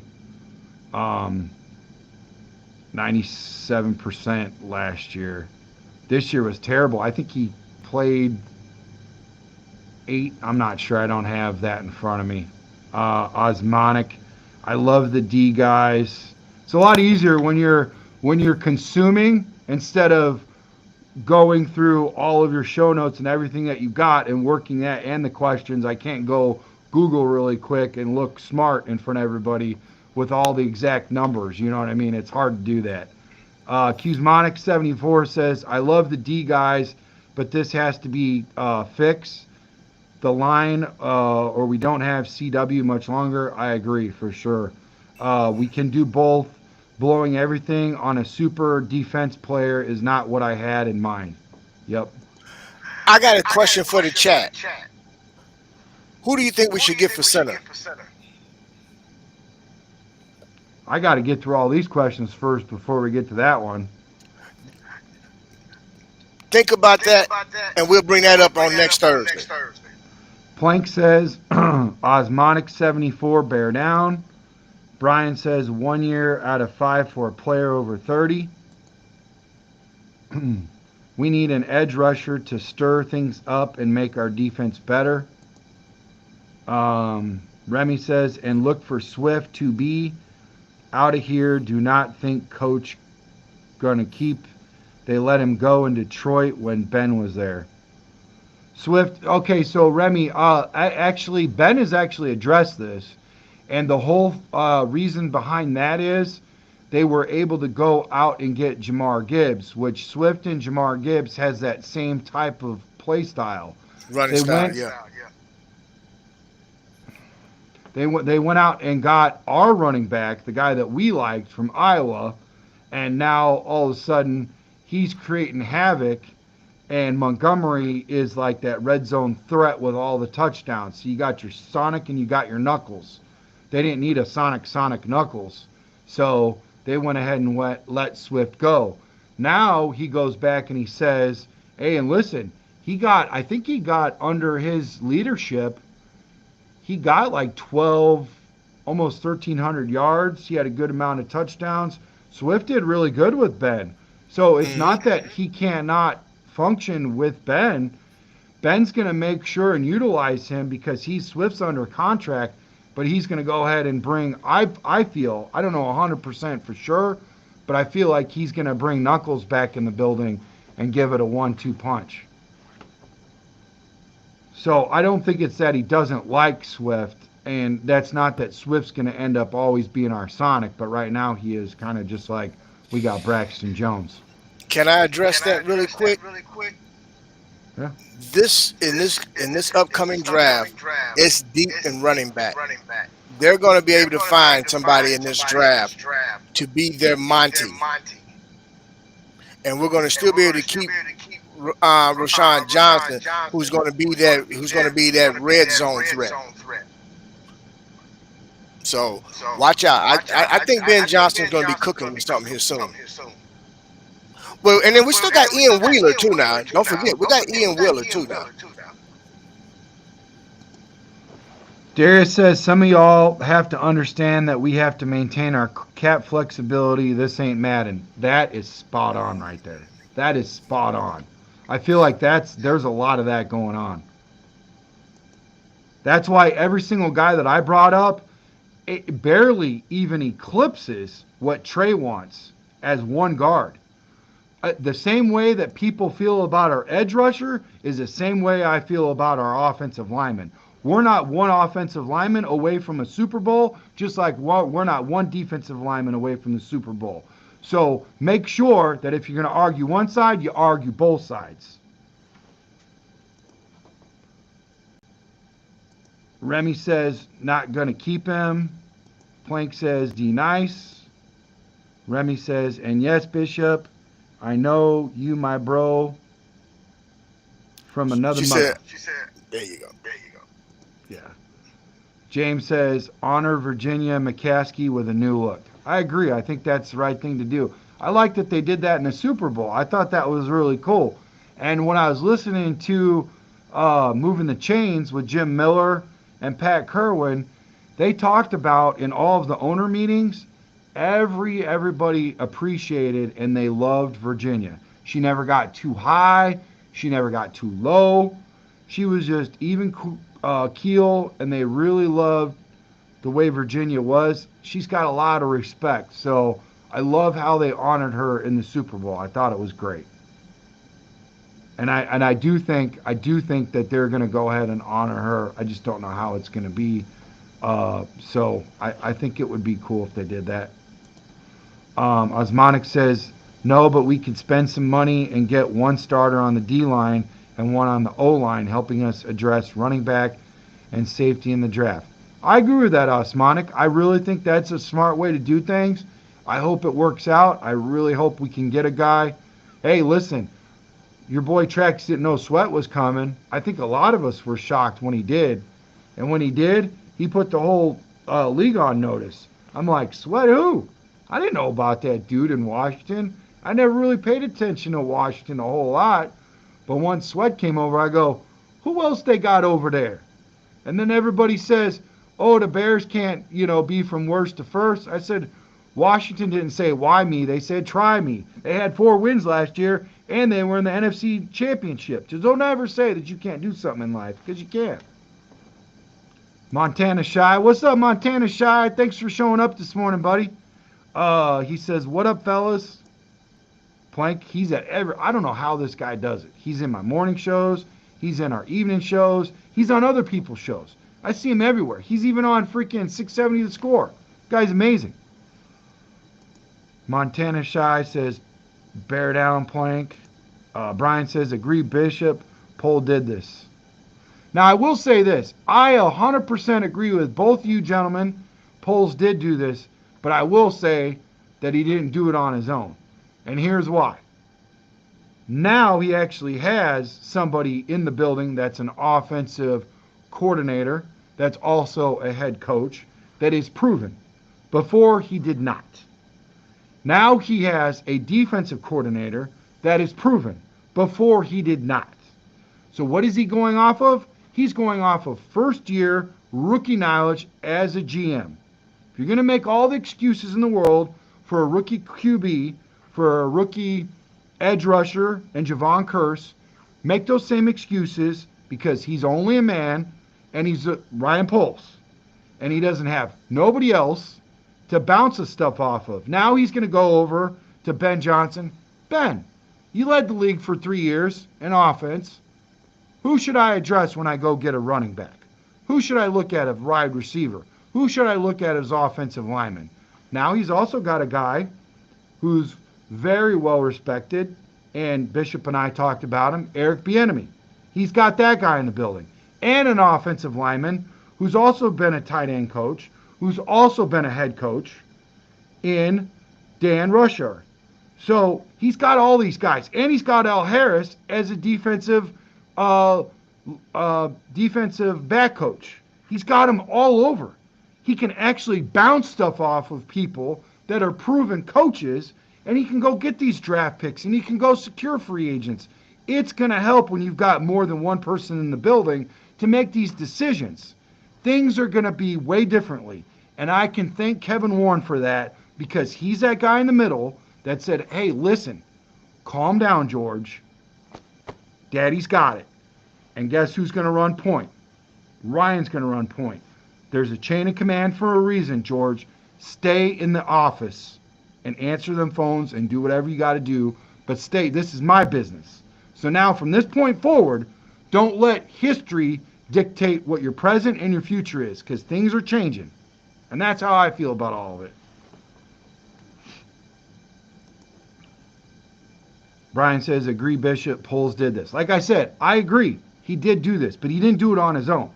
And if he does the complete opposite on his own, he didn't do it by himself. Do you agree with it, Bishop? When people congratulate me about the podcast and where we're going and all this and the casino and going to Canton, Ohio and being in the locker room and on the sideline, I said I can't do it on my own. I couldn't do it without Bishop. I can't do it without you guys as followers, as fans, as just, our community. I can't do it without my community.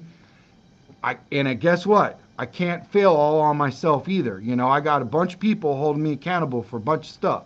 I don't think this is all, Ryan Poles' fault on either side of it, good or bad, No, and to address what you was just saying, Trax, if you really think about it, man. All right, Eberflus didn't have a clue. He didn't know what he wanted the identity of the team to be. I know. I think Ben Johnson knows exactly what he wants the identity to be. He's already said, look, the run game is going to at least be 60% of the plays.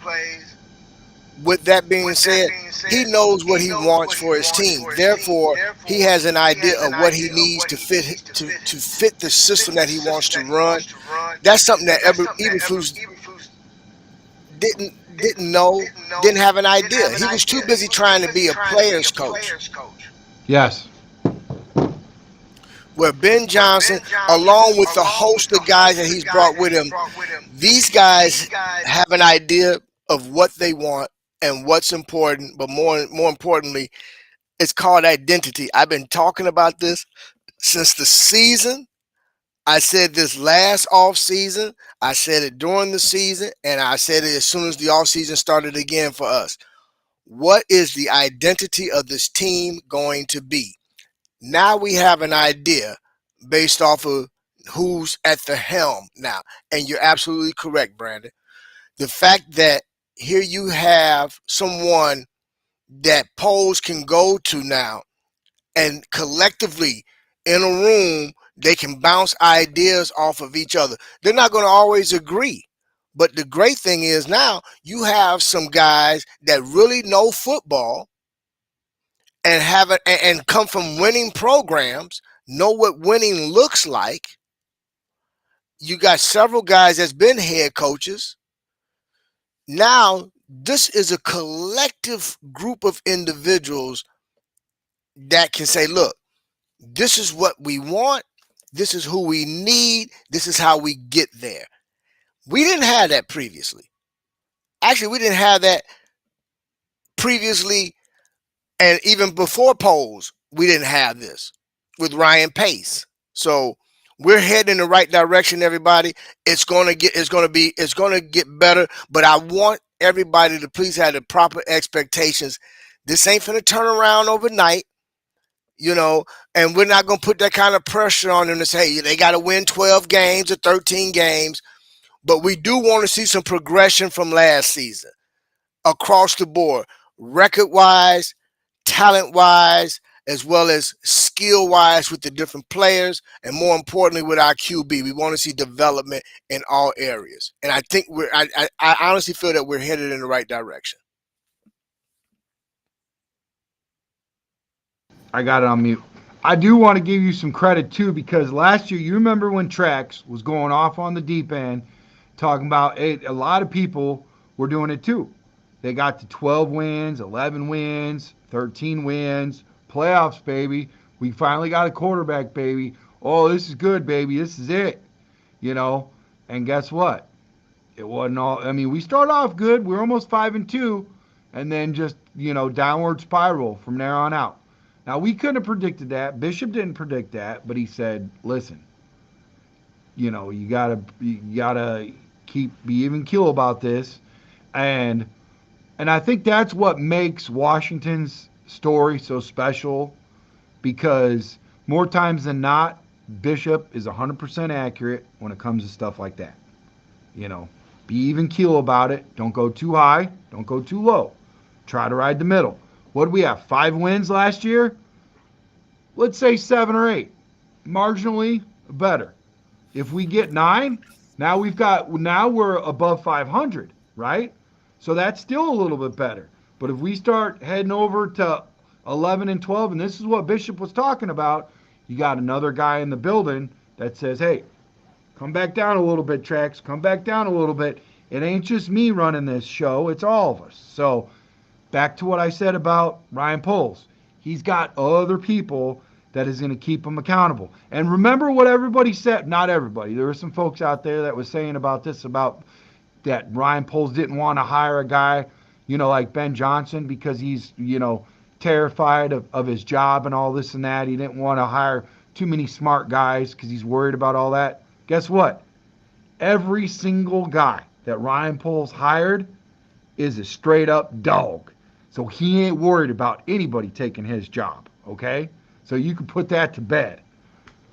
I mean, all these guys are badasses in their own right. Even Antoine Randall, that guy, out of all the guys, I got most excited about. I got so excited when they got Antoine Randall, baby. Oh my goodness.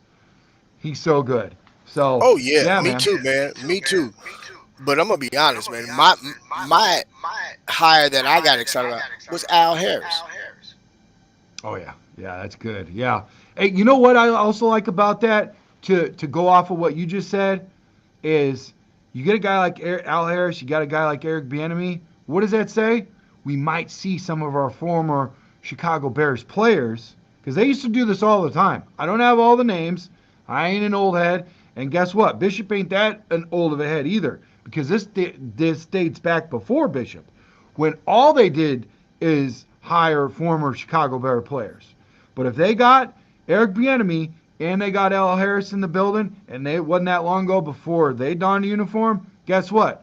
Not only are they going to resonate better with current players, but we also got a chance of former players, maybe a Lance Briggs or a Peanut Tillman, starts to come back in the building. There's a chance now. There's actually a chance for that. And I'm so happy. And it ain't because Al Harris, Packer this, that, Cowboy, blah, blah, blah. No, no, no. It's because he was a damn good player, and he put the smack down on us and everybody else. But also, from what I hear, is he's a damn good coach too. And I like Eric Bieniemy in his own right. And I got a little excited, and I said maybe he could be an offensive coordinator. Apparently that didn't work out. But guess what? He is the only guy that Andy Reid has ever allowed to play call in his freaking on his watch. So not that he's ready to be an offensive coordinator, but he's that smart of a guy. So you guys are going to be pleasantly surprised, and you're going to hear some interviews on 670 The Score, hopefully hear other places, whatever, where they come back and they tell you, damn, dude, this guy is actually, Eric Bieniemy's a dog. He's really helping shape this freaking, this team, To me, I'm gonna be honest. I was floored when I saw that we had picked up Eric Bieniemy. I was Yeah. like, this was, and they said running back coach. I said, no, this is bigger than being a running back coach. See, nobody truly understands what this hire means. Eric Bieniemy was very instrumental in the development of Mahomes. But you got a guy who is the running backs coach, which means he's going to be working hand in hand with the offensive line coach. So the blocking schemes for running as well as passing game. And then he can also be involved in the development of the quarterback. This was a very sneaky hire that's going to pay major dividends for this team. Watch what I say. No, I agree. This was actually one of my shows. You're speaking my, and like I said, I know you don't watch a lot of them because you're not on there, and also because you're so damn busy. But that was one of the shows, and we talked about that at length. I'm tickled to death. I know you're tickled to death, and you are 100% right, sir. This is way deeper than just being a running back coach. This is big, bro. This is big. Mm-hmm. And to Gary Oz's question, does anyone else think he took a lower job? He took a lower job, but it's not about the position. It's not about the, well, not the position, but it's not the title. Yeah. It's what involvement is he going to have in this offense and on this team, period. And what he's going to mean in the coaches' rooms when the coaches are getting together and they're scheming and game coming up plans. with game plans. Watch what I tell you. Watch what I tell you. Yeah. Gary OZ says, sorry so late, bear down. Thanks for showing up, Gary. Appreciate you, bud. Remy says, also Chase played with Coach Allen in New Orleans. Might want to pair him with Montez. Remy, you missed my show about that, baby. Listen, here's the deal about him. He had the seventh most pressure rate for passing pressure rate in the NFL. Seventh most. Just because he didn't have all the sacks and the accolades, he helped others get off. And that is very important and crucial. You got to have them dudes. Just like you saw Josh Sweat get all the accolades because he had 2.5 sacks. He didn't get that all on his own. They had 6 sacks total, and even though Jalen Carter didn't get any, go look at his pressure rate. It was freaking amazing. He didn't register a sack, but he was very instrumental in that whole defensive line. Like I said, I think they got, and they talked about this at length. This should be, now I'm going off on a little tangent, but I might as well hit it while it's there. This needs to be, when you talk about Super Bowl MVP, this is not an offensive side. This is defense also. And they felt, a lot of people felt like this should have been a defensive ball because you didn't need a whole lot of points in order to beat them Chiefs. This defense was stifling. They even talked about our old former defensive coordinator, Vic Fangio, getting freaking MVP, which you can't do. But that's the point, is that defense was so damn good, the ball should have went to MVP on that side instead of the quarterback, the running back, or whatever. It has been dominantly that for years and years and years, to the point where it's now looked at as malpractice. I will say this: the defense did. They showed up and showed out. But I'm not going to take anything away from Jalen Hurts, man, because Jalen Hurts completely outperformed Patrick Mahomes. And this is the second Super Bowl that he's actually outperformed Patrick Mahomes. But this time he got the W. And yeah, he was the MVP because nobody thought he could throw them to a Super Bowl win. And he achieved that. Granted, now the defense jumped out there and smacked them boys real quick, and they couldn't recover. But I give Fangio a lot of credit, man. He got ran out of Miami because the players didn't want to be coached hard. But he went to a team where guys wanted to be coached. And look what he got. He got a ring now. Yeah. I mean, hats off to Vic. That was single-handedly the only move, because their defense last year was straight bootylicious. It was horrific. It was bad. They went out and got Vic Fangio. It was night and day. This team does not look the same. Now, they had some lows this year, but they had a lot of highs. And you go look at them, unbelievable, that defense this year. Unfreaking believable.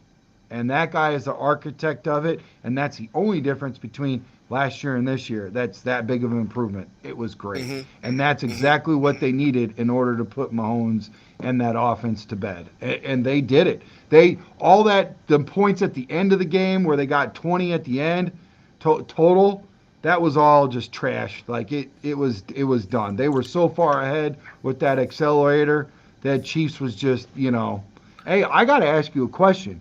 Do you think Kelsey's done, bro? I've been wanting to ask you this for since Sunday.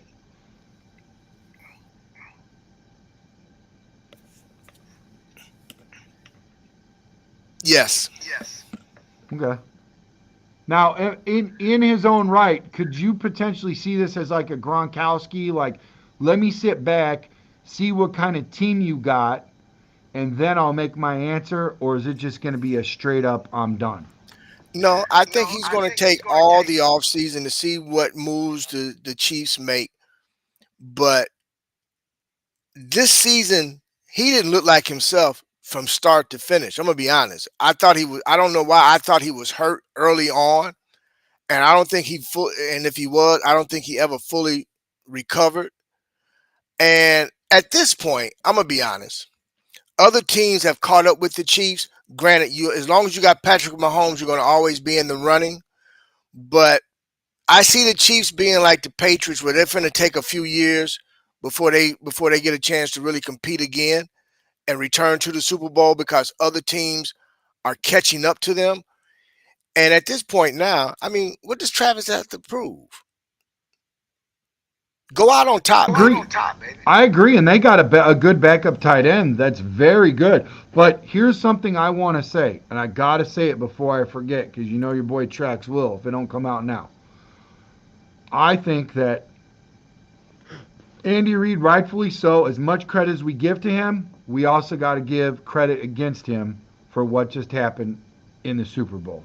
We got to go hard on him if we're going to go, hard on in the positive way. We got to go hard in the negative way, and we also got to go hard on Spagnuolo or however you say his name. It sounds like an Italian dish or something. I don't know. Spagnola, yeah. Spagnola. That guy is freaking phenomenal. That guy is amazing. He don't get enough credit. He's going to be a future Hall of Famer defense coordinator. That guy is freaking amazing in his own right. But I'm going to tell you right now, that guy kept them in every single game against the one game. The Eagles had one game to have a magnificent game, and it was in the Super Bowl. Prior to that, the Chiefs all season long, Mahomes don't get it done without Spagnola's freaking defense, baby. There's no way. Absolutely. There's no way. But this, I've never said that Andy Reid has been out coached, but this game he got out coached. Oh yeah, and if you would He have got told out me that coached. Nick Sirianni was going to do that, and Vic Fangio, who's 0-8 against the Chiefs and 2-6 against the spread, I said, bro, put the pipe down. There's no way Bishop or anybody else would have told me that. And guess what? I looked like the guy that needed to put the pipe down at the end of this freaking thing. It looked like nobody knew football at the end of this freaking game. Nobody. Not even Vegas knew about this freaking game. It was amazing. Yeah, I I watched the game, and I was telling my dad, I said, "Hey man, look, I'm gonna tell you right now," and this was before the game started. I said, if Philly gets out to a 2 point lead, I mean a 2 score lead, it's a wrap for Kansas City. And I said that because they won every game this season simply by 1 score or less, and I knew that was gonna come back to bite them. Yeah, I agree, bro. I agree. And you know what? But let's be honest. Did you ever feel at what point, like almost like somewhere in the third quarter, I finally said, okay, Bishop, I think we could finally say that it's over. The Chiefs are not coming back from this, bro. They're not coming back. You know what, Trax? After the first series in the third quarter, I figured it was over. Yeah. I honestly felt that. I said, no, they're not going to recover. It was too Yeah. much. It was too big of a deficit for them to try to come back from, and there was just no way that they could get any type of momentum. It was just. It looks like they was. I thought they felt. I thought they looked defeated going in at halftime. I like You looked at that's the a good body point. language of the guy. You looked at the body language of on the sideline, and I was like, this ain't the same Chiefs team that we've seen before.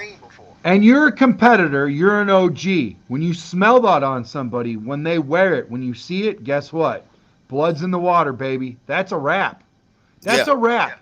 If any one of them saw that language, and from what I understood, and I don't know if this is right or this is that Taylor Swift TMZ nonsense, and maybe that's why Kelsey didn't look the same this year that he did all the years past, is because he's got too much of that going on. But they said that he was picking like 3 or 4 fights with different players on the Eagles, and I'm like, this is a freaking circus. He was It's frustrated, ridiculous. man. He was frustrated. I'm not. Yeah, I'm just saying the whole charade all season long, whatever, you know. And people got on me about Jay-Z and the Beyonce, and I'm like, dude, Jay-Z's a freaking OG. He's one of my favorite rappers. But now he's got Beyonce and all this stuff going on. That's going to stop him from being as great as he was. He's got sidetracked and all this and that. I've always been told, my grandpa said this, if you want to be successful and follow success, live by yourself, do it by yourself. Because if you got anybody else, you're going to be sidetracked and you're never going to be as great as you can on your own. And that's how I felt. That's how I felt about Jay-Z, but he proved me freaking wrong, dude. But this whole thing with Kelsey, this feels different. And I'm not saying I'm a Swift hater. And I'm talking about Taylor, not freaking, our Swift. But I just felt like that whole thing right there, bro. I don't know. It just seems like it's just a sidetrack for this guy, man. I'm not gonna put that on Taylor. Taylor was not the sidetrack. He's his own sidetrack, man. He started believing the hype. Sometimes when you start reading the press too much or listening to what you're hearing and everybody around you telling you that you the man and you the SHIT. Look. No. Hold on. I'm not blaming her. I'm blaming him for being sidetracked by her and all that going on. All the non-football. His sidetrack had nothing to do with her. It wasn't her. He was caught up in trying to be Hollywood himself, man. I got you. But you don't think it was her that started that? You don't think it was her that started? It started before her. Okay. He'd been smelling himself since they won the first Super Bowl. Smelling himself. He has, man. That might be true. His whole swag switched up. Hey, that might be true, but this was a damn accelerant, bro. This was a damn accelerant. For whatever's going on before, it wasn't even on my radar. It's called age, brother. Father Time is undefeated. Yeah. What is he, 34? I never seen him in the limelight. Like, you'd see, let's say tight ends, Gronkowski. He was running in different circles. That's the only thing. He's always been out there, but he was running in different circles while he was out there.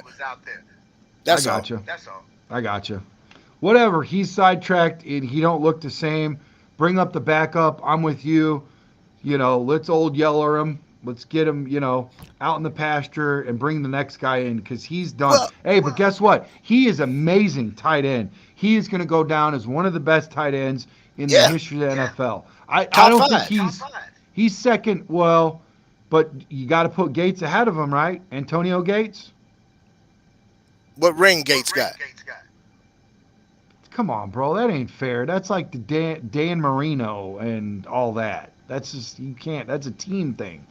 The ring is a team thing. You agree with that? Yeah, I agree with that, but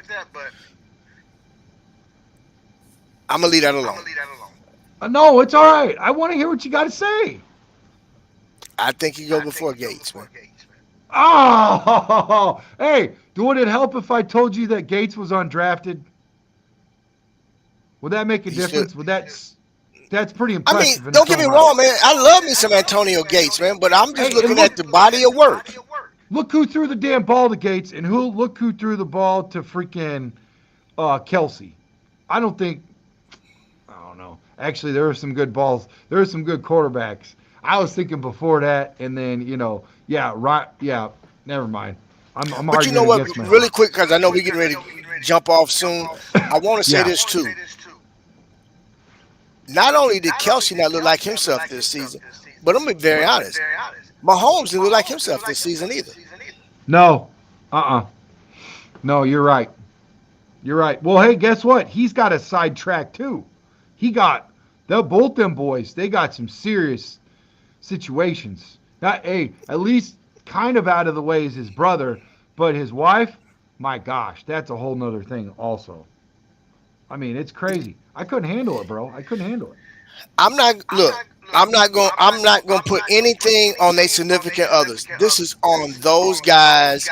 They start listening to everybody around them outside of their household. Yeah. When you got your mans telling you, man, you man, can't nobody touch you, man. you know, and you Yeah. start believing that after a while. Not Okay. that you're not putting in the same work. Work. It's just that look, after a while, that ego gets a little bigger than it should be. Yeah.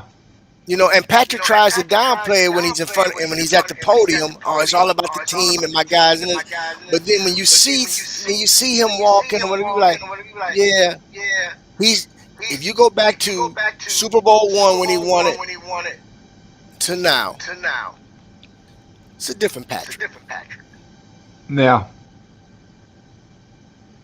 I Yeah, mean, I could he see that he for got sure. more money, man. He got more options. Yeah. You got to be laser focused though in this game if you want to stay at the top. You can't let nothing get in the way They at all were. The whatsoever. problem is others are just as laser focused as they were, and they caught up to him. Yeah.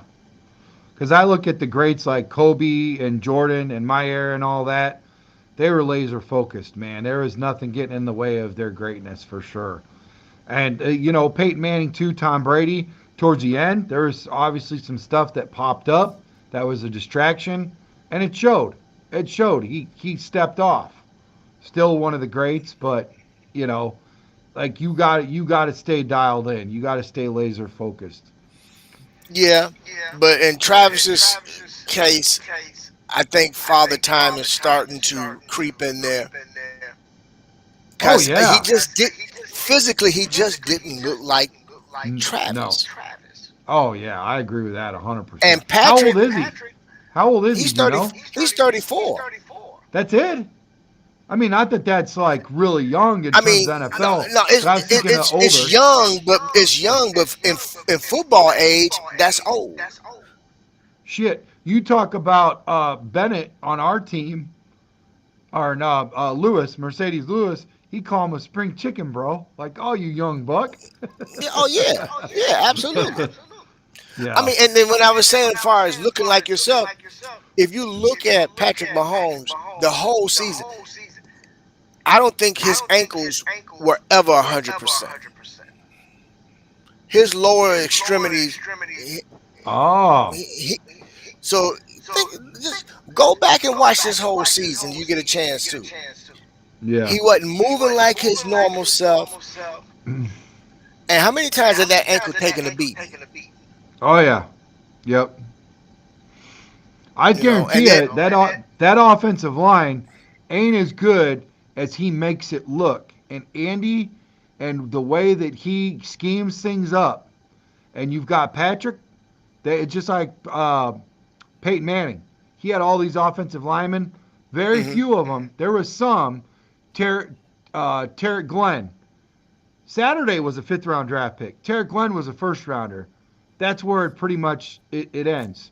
He took fifth rounders, sixth rounders, undrafted guys and made them look good. Him and Tom Moore, the difference between Tom Moore said this, the difference between Peyton Manning as a rookie and Peyton Manning as a first year, he said, you got 3 seconds, get rid of the damn ball. And that's what unlocked Peyton Manning, and the rest is history, baby. And him orchestrating, moving guys around, all this stuff,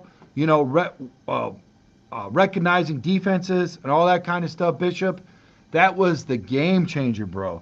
That was the game changer. And I'm telling you, some of these guys that go off to different places, they ain't going to look the same.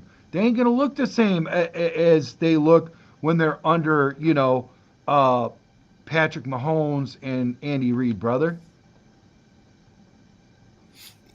Brian just put in the chat, Kelsey's 35. 35? Okay. Well, you were close. You said 34, right? Yeah. Yeah. Debbie Tuttle, Honey Bear says uh, Coach Ben Johnson is going to focus on pass rush, O-line, and aggressive team, including special teams and defense. That's a lot to focus on, but I agree with you wholeheartedly. I really think so. Brian says, hey, She Plank. She Plank comes in our chat a lot now, bro. His wife, she's awesome. She'll even come in on the mornings. She's great, dude. She gave us a $2 donation the other day. She's Oh, about as that's awesome. hardworking as Mr. Plank, man. I love that family. Yeah, Plank. Um, That's my guy. yeah. He's the one that gave me the idea to go after Treks After Dark. So, but if I got a guy on from a different show or I visit another show like you, I turn it into Monsters of the Madhouse. I only do coffee with tracks or tracks on Bears, tracks on Cubs if I'm by myself. You know. Brian says thank you. Good to see your name. Sheeplank says. Osmonic says we're almost done, folks. This is my favorite part of the show where I get to see what you guys got to say. You're not going to get this in the three-letter networks of ABC, NBC. You're not going to get this in the four-letter network of ESPN. You're going to get it on Chicago Sports Podcast, where we always put the second half of the show to make sure your voice gets heard. We'll pull your name up, see what you got to say. Osmonic said, this is a good take that will be lost on many after a rough early start. Yeah, I agree. Debbie Tuttle says, agree Coach Ben is going to focus on pass rush. Absolutely. Chris Brown. What's up, Chris Brown? I hope you had a good time with the wife tonight, man. Wish you could have been on with Bishop and myself. That would have been great, man. I'll see you tomorrow night. Brian says, I'm old and I remember. LOL. Well, that's good that you're both things, because a lot of people are old, don't remember, and a lot of people remember aren't old. So that's cool that you can do two things at once. Plank said, Chris Brown, bear down. I like that. That rhymes. Plank says, you remember that you're old, Brian? LOL. Gary says, does anyone else think he took a lower job? I don't think he took a lower job. I mean, he went out to help out his buddy over at UCLA, and he needed some help because they're boys, and he wanted to help run that program. And now that UCLA's got a decent football program and the infrastructure, now he wants to come back to the NFL, and he found the best team to do it in. I really think Eric Bieniemy is going to do great with us for sure, for years to come. Chris Brown says the hires the Bears have made have positioned this roster to be great. I agree. Remy says, and that's what Olin Kreutz says, don't just run a play to run a play. If you're going to run a play, don't just run it up the middle for no damn reason without even knowing what the defense is showing you, or if the guy can handle a block and knows that the block's coming his way. Make it make sense. Run it the right way. When we had Olin on the show last year over Bridges Scoreboard for Mongo's, benefit and all that, he said, run it to the left side. That's where you're going to get all your bulk plays. That's where you run it best. The left side's the best side for you guys right now. I started watching that afterwards. Owen was right. We got some big freaking chunk yards on the left side of the ball. There's a guy that knows that you don't just run a play to run the play. I feel like that was happening a lot, Bishop. Oh, it absolutely was. Because again, when you don't have an identity, what do? You just throw at the wall and see what sticks. Thank you for editing so much out, bro. I appreciate you. We can actually be shown on Disney when I got Bishop in the building, bro. Oh no, you can't. Well, come on, man. You ain't wearing your OG shirts, so I know your what do they call that? Your alter ego ain't coming out. So we're good. We're good. Yeah, I said I was gonna tone it down tonight for tracks. Oh, you're good, man. Hey, I'm the one that showed out about some old stuff from 46 years ago where I had a guy flipped over the freaking balcony, Yeah, I don't know. I was like, oh, where was that going? Don't worry. He ended up on his feet. It's all good. What do they call that? Scared straight, right? Something. Remy says, dude, you should have seen my boy's face. That was no 3 or 4 I can guys on imagine. him. It was bad, bro. It was terrible. And remember, it was just me versus that dude, and he looked like not even anything landed in his way. He looked good. He looked normal. Remy says, I'm talking about Montez Sweat on the Bears team. Oh, okay. Yeah. Yeah, that's a good question. I don't know, man. I don't know what's gonna happen with that. I think he'll be better for sure. He's gonna be a lot better. Trust me.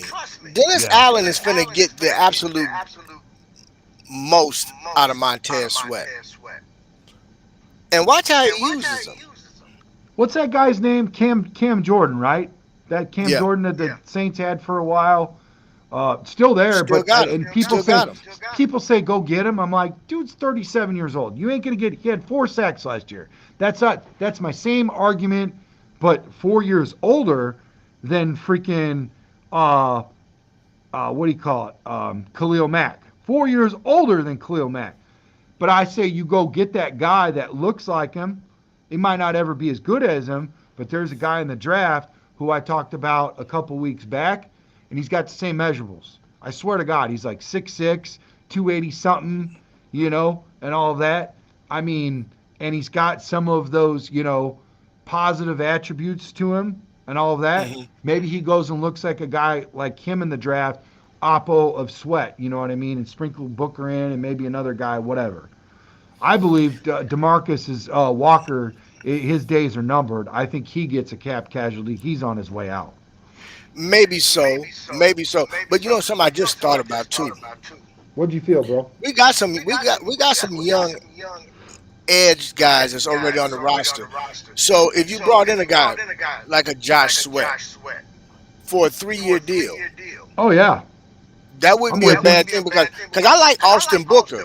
And I actually do too. me and Brian both last offseason, we were real big on Austin Booker.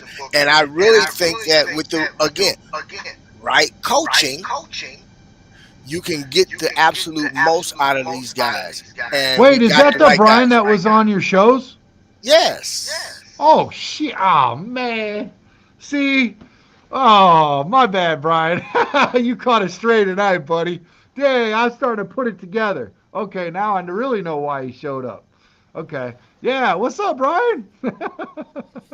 So I again, that's why I'm a little higher on going to get Josh Sweat because I think they're going to take a look at who they have already on the roster and see who they can coach up.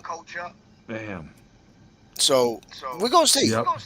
Shout out, Plank. You graduated the same year my brother Double A graduated in high school, '89. When he used to take me to school in BMWs every year, he go get one every year. He'd polish it up, throw a 10 on, throw some Sherwin Vegas in the back, make them bump, you know. Listening to all kinds of crazy, rock. What was that? Oh, he'd kill me for forgetting this. Raw bass. Boom, boom, boom. It takes 2 to make a thing go right. Yeah, we used to rock that freaking thing. And then he'd flip it. Hey, that's all he would do. He would throw some wax on it, Bishop. He'd armor all the tires, throw a tin on there, throw a decent system, and flip it for like 3,000 bucks more, man. And guess what he'd do? He'd go get another BMW. And he'd buy these things for 3,000, 4,000. Not brand new, but by the time they were done, it looked really nice, and everybody was turning their heads. All you gotta do is throw some BBSs on it. Some what? BBS rims. What's Those, BBS? that's the type of rim that if you're old school BMW person, Oh, I'm not Hewitt. if you rode anything in the '90s as a BMW, you put BBSs on them. Okay. I know he had the Pernelli or some real nice tires. Pirellis, Yeah, Pirelli there you tires go. with the BBS Yeah. rims. Okay, Yes, yeah. sir. So he had that. Yeah, he had that. Jay Capone, what's up, buddy? Jay Capone, that's one of Darius' guys. Your guy too. Thursday nights. Yep. Yep. Jay Capone, what's going on? Plank, man, you travel well, dude. Hey, listen, from the bottom of my heart in Bishop's community, I love that he's got a place. I love you guys got a place. Thursdays, if not my favorite show, one of my favorite shows. And Bishop's your guy, and that's why I'm interviewing him. I'm giving him his roses now before he gets caught up by Fox Sports or wherever he lands. We're just glad he's with us, and I'm glad you guys are here, and I'm glad I'm a part of it. And hey, man, it was great interviewing you. And I'll tell you what, I really like how you laid all this out and you made me think. Because listen, every single one of these trade options come out, they sound just as good as the next. So I like how you analyze it and you put everything in a perspective. And after further review, I would like to say that this is the guy that I hope we go after. This is the guy I hope we go after. And this is the other guy I hope we go after, to be honest. I don't Those think that we just. I do think, Bishop, I would be remiss if I didn't say that I hope we go for more than just him. But if we get him, that is really good, baby. That's really but good. those are two perfect starts. Yeah. You start with both those guys, and if you can get both those guys in the building, then you can literally take a step back and analyze and decide who else you're going to bring in. Would you You know, bring this guy in? Would you bring this guy in from Boise State? Pick number 10. no. That was a quick no. That I was mean, a no, quick don't get me wrong. No, don't get me wrong. I love him as a running back, Yeah. but I honestly think that there's some other backs that can provide us what we really need. Not that he can't, but I'm not going to spend a tenth. I'm not going to spend a 10th pick on him. You know what? And I think a lot of people are just saying and hoping that he turns out into being, the running back out of They want him to be like Jameer Gibbs. Gibbs. They're hoping he ends up to be a Gibbs. And I'm not saying that there's not ever going to be another Gibbs, but let's have a little respect for Gibbs, man. He's one of a kind. Oh, He's special. absolutely. But understand this: we got a guy in the building that can actually be that guy. His name is Ian Wheeler. Really? Go back and watch the tape on Ian. Okay, I Go will. back and watch the tape on Ian Wheeler. Brian, Ian Wheeler. What's your thoughts? Well, I will tell you this really quick. I will give you a take on Rashawn, and I hope you don't shoot me for it. But Rashawn, with that Guardian hat and the two or three concussions, him being that Knuckles, him being the Thunder, I don't know how much thunder he's going to have. And if he gets one more, I think that they're going to start to phase him out, and I don't even know if he's going to break the roster if this year, next year. I don't think. I know you said he's going to be our third back, but I don't know how comfortable. Maybe they turn him into the fourth back, to be honest. Nah, he'll be fine. He'll be fine. I hope so. I hope you're right, brother. I hope It you're comes right. with the territory being a running back, man. We know that. Yeah, you're right. You're right. And We know that, so it's fine. I tell the same thing to people that look at this guy like something to worry about. But when I talk He'll be fine. that's exactly what Doug Plank said. He goes, you know how many concussions we had that we didn't know that we had? And I had smelling salt, stuffed away, and I used it to come to, and I just got my bell wrong, and I just had to come to, and I just needed some smelling salt, and I was back in the, play doing stuff, whatever. He said Briscoe will be fine. If he's cleared, he's good to go to play, he'll play. Right.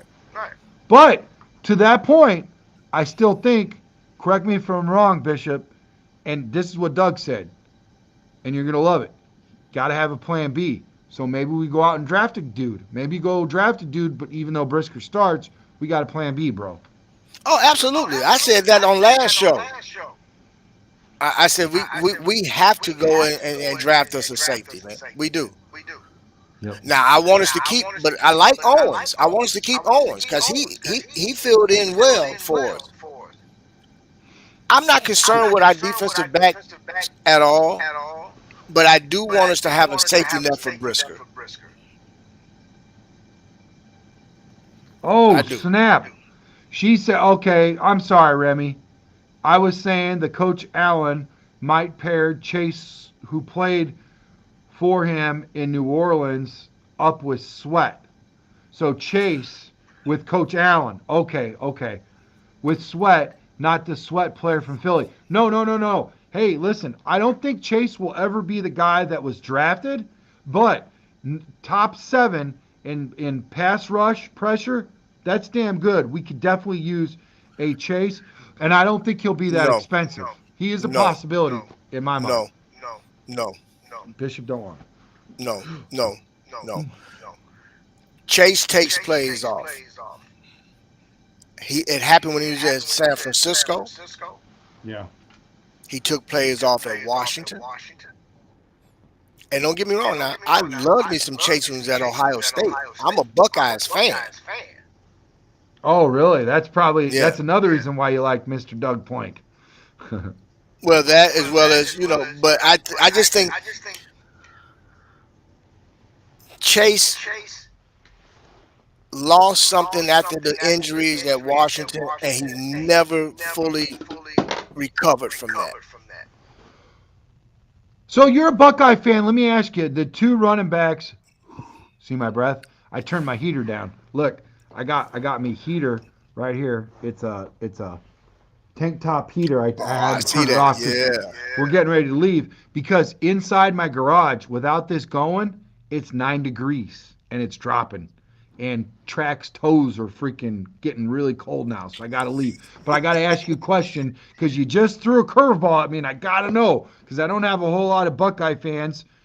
Tell me, please, out of these running backs, who can we trust if we draft from Ohio State? Or is it both of them? Both. Different style Okay. runners, but you can trust both. And Okay. actually, I wouldn't be mad if we ended up with either one of them. Wouldn't that That's be what I'm cool if saying. we This got is both? the deep running back draft, man. Yeah, I This is hear a you. really deep running back draft. That's what I'm saying. Everybody's talking about, we got to go out. No, No, I not hear you. spending a number 10 pick on a running back. What's up, Brandon Duplessis, one of our co-hosts? He says, "What's up, Trax and Bishop? Showing you some love. Bear down, bear down. We're getting ready to leave, Brian. Ooh, Last Brian. comment. We got to roll." Brian says, "I would like the Bears to draft a bigger running back like Hampton, Johnson, Brooks from Texas Tech." I got one for you, Brian. Hopefully I could see you around. I got a guy for you that Jim Miller. You can see my breath even more now. It's getting really cold. The temp's dropping.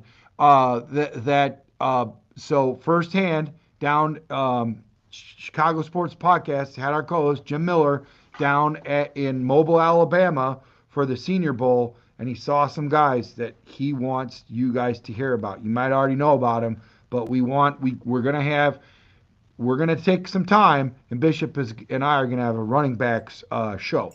So we'll plan that up. We'll have it Ooh, up yeah, soon. we got to plan that, brother. Yeah, and I want to share those guys with you, and then we'll probably have, if you're cool with it, Bish, let's have a mock draft afterwards. So, yep, and we'll focus on running backs. If we're gonna do a mock draft, I want to bring Brian on as a guest. Bring them on. Hey, listen. I just don't want to hear or catch some strays because it might look a little. No, You you know where I'm won't. going. It's fine. It's fine. You know It's what I'm fine. Trust talking me. about. Oh, Yeah. absolutely. Okay. No, it's fine. Okay. Get the hell out of here, Gary says. All right, I'm gonna go. I'm gonna go inside my house. All right, guys. Hey, pleasantries, really quick. Let's wrap it up. Thank you guys so much. Thank you so much for letting me crash your party and interviewing you, bro. Take it away, bro. Hey, everybody in the chat, Brian, Remy, Gary, Brandon, Plank, Mrs. Plank, everybody, She Plank, everybody. Thank you so much for chiming in and hanging out with us for well over 2 hours tonight. And as we just rattled on about different things, Chicago Bears, but you know how we get. Come on, guys. It's the Chicago Bears. And we're super excited because we got a new coaching staff, a real coaching staff, guys. We're going to have a real identity as a team. And how long? Look, it's wonderful. But let me give a couple quick pleasantries to somebody that I know is always watching, but she don't never put anything in the chat. That's my girl. Wait. We got over 103 in the building. We got 86 on XApp, and we got 20 in YouTube and 0 on Facebook. Let's go. Smash that like button, y'all. Smash that like button. Share the content and subscribe, please. But before I go, let me say this to my lady, to my girl, my number one, Miss Rita. Love you, girl. To my brother out there in Florida, my boy Stewart, my man, my boy V-Dub in Detroit, and my sister Felicia in the Chi-Town. Love y'all. And to all my SIU peeps, you know I love y'all, man. Y'all know I love y'all. But to everybody, to all of our Chicago sports casters, thank you so much for chiming in and keeping that chat hot. With that being said, peace and love from the Bishop. Hey, is that SIU? Did I say it right? SIU? Yeah, SIU in Carbondale, baby. Is that a fraternity? SIU in Carbondale. That's Southern Illinois University. Oh, okay. Out of I was gonna Carbondale. say That's my alma mater. Okay, I can't join that, but I'll go drink some beer with you guys and talk some football for Oh, sure. anytime, brother. And we drink some beer. All right, man. Chi-Town up, bear down. Love you guys. All right, y'all. Peace out. Peace and love. Bear down.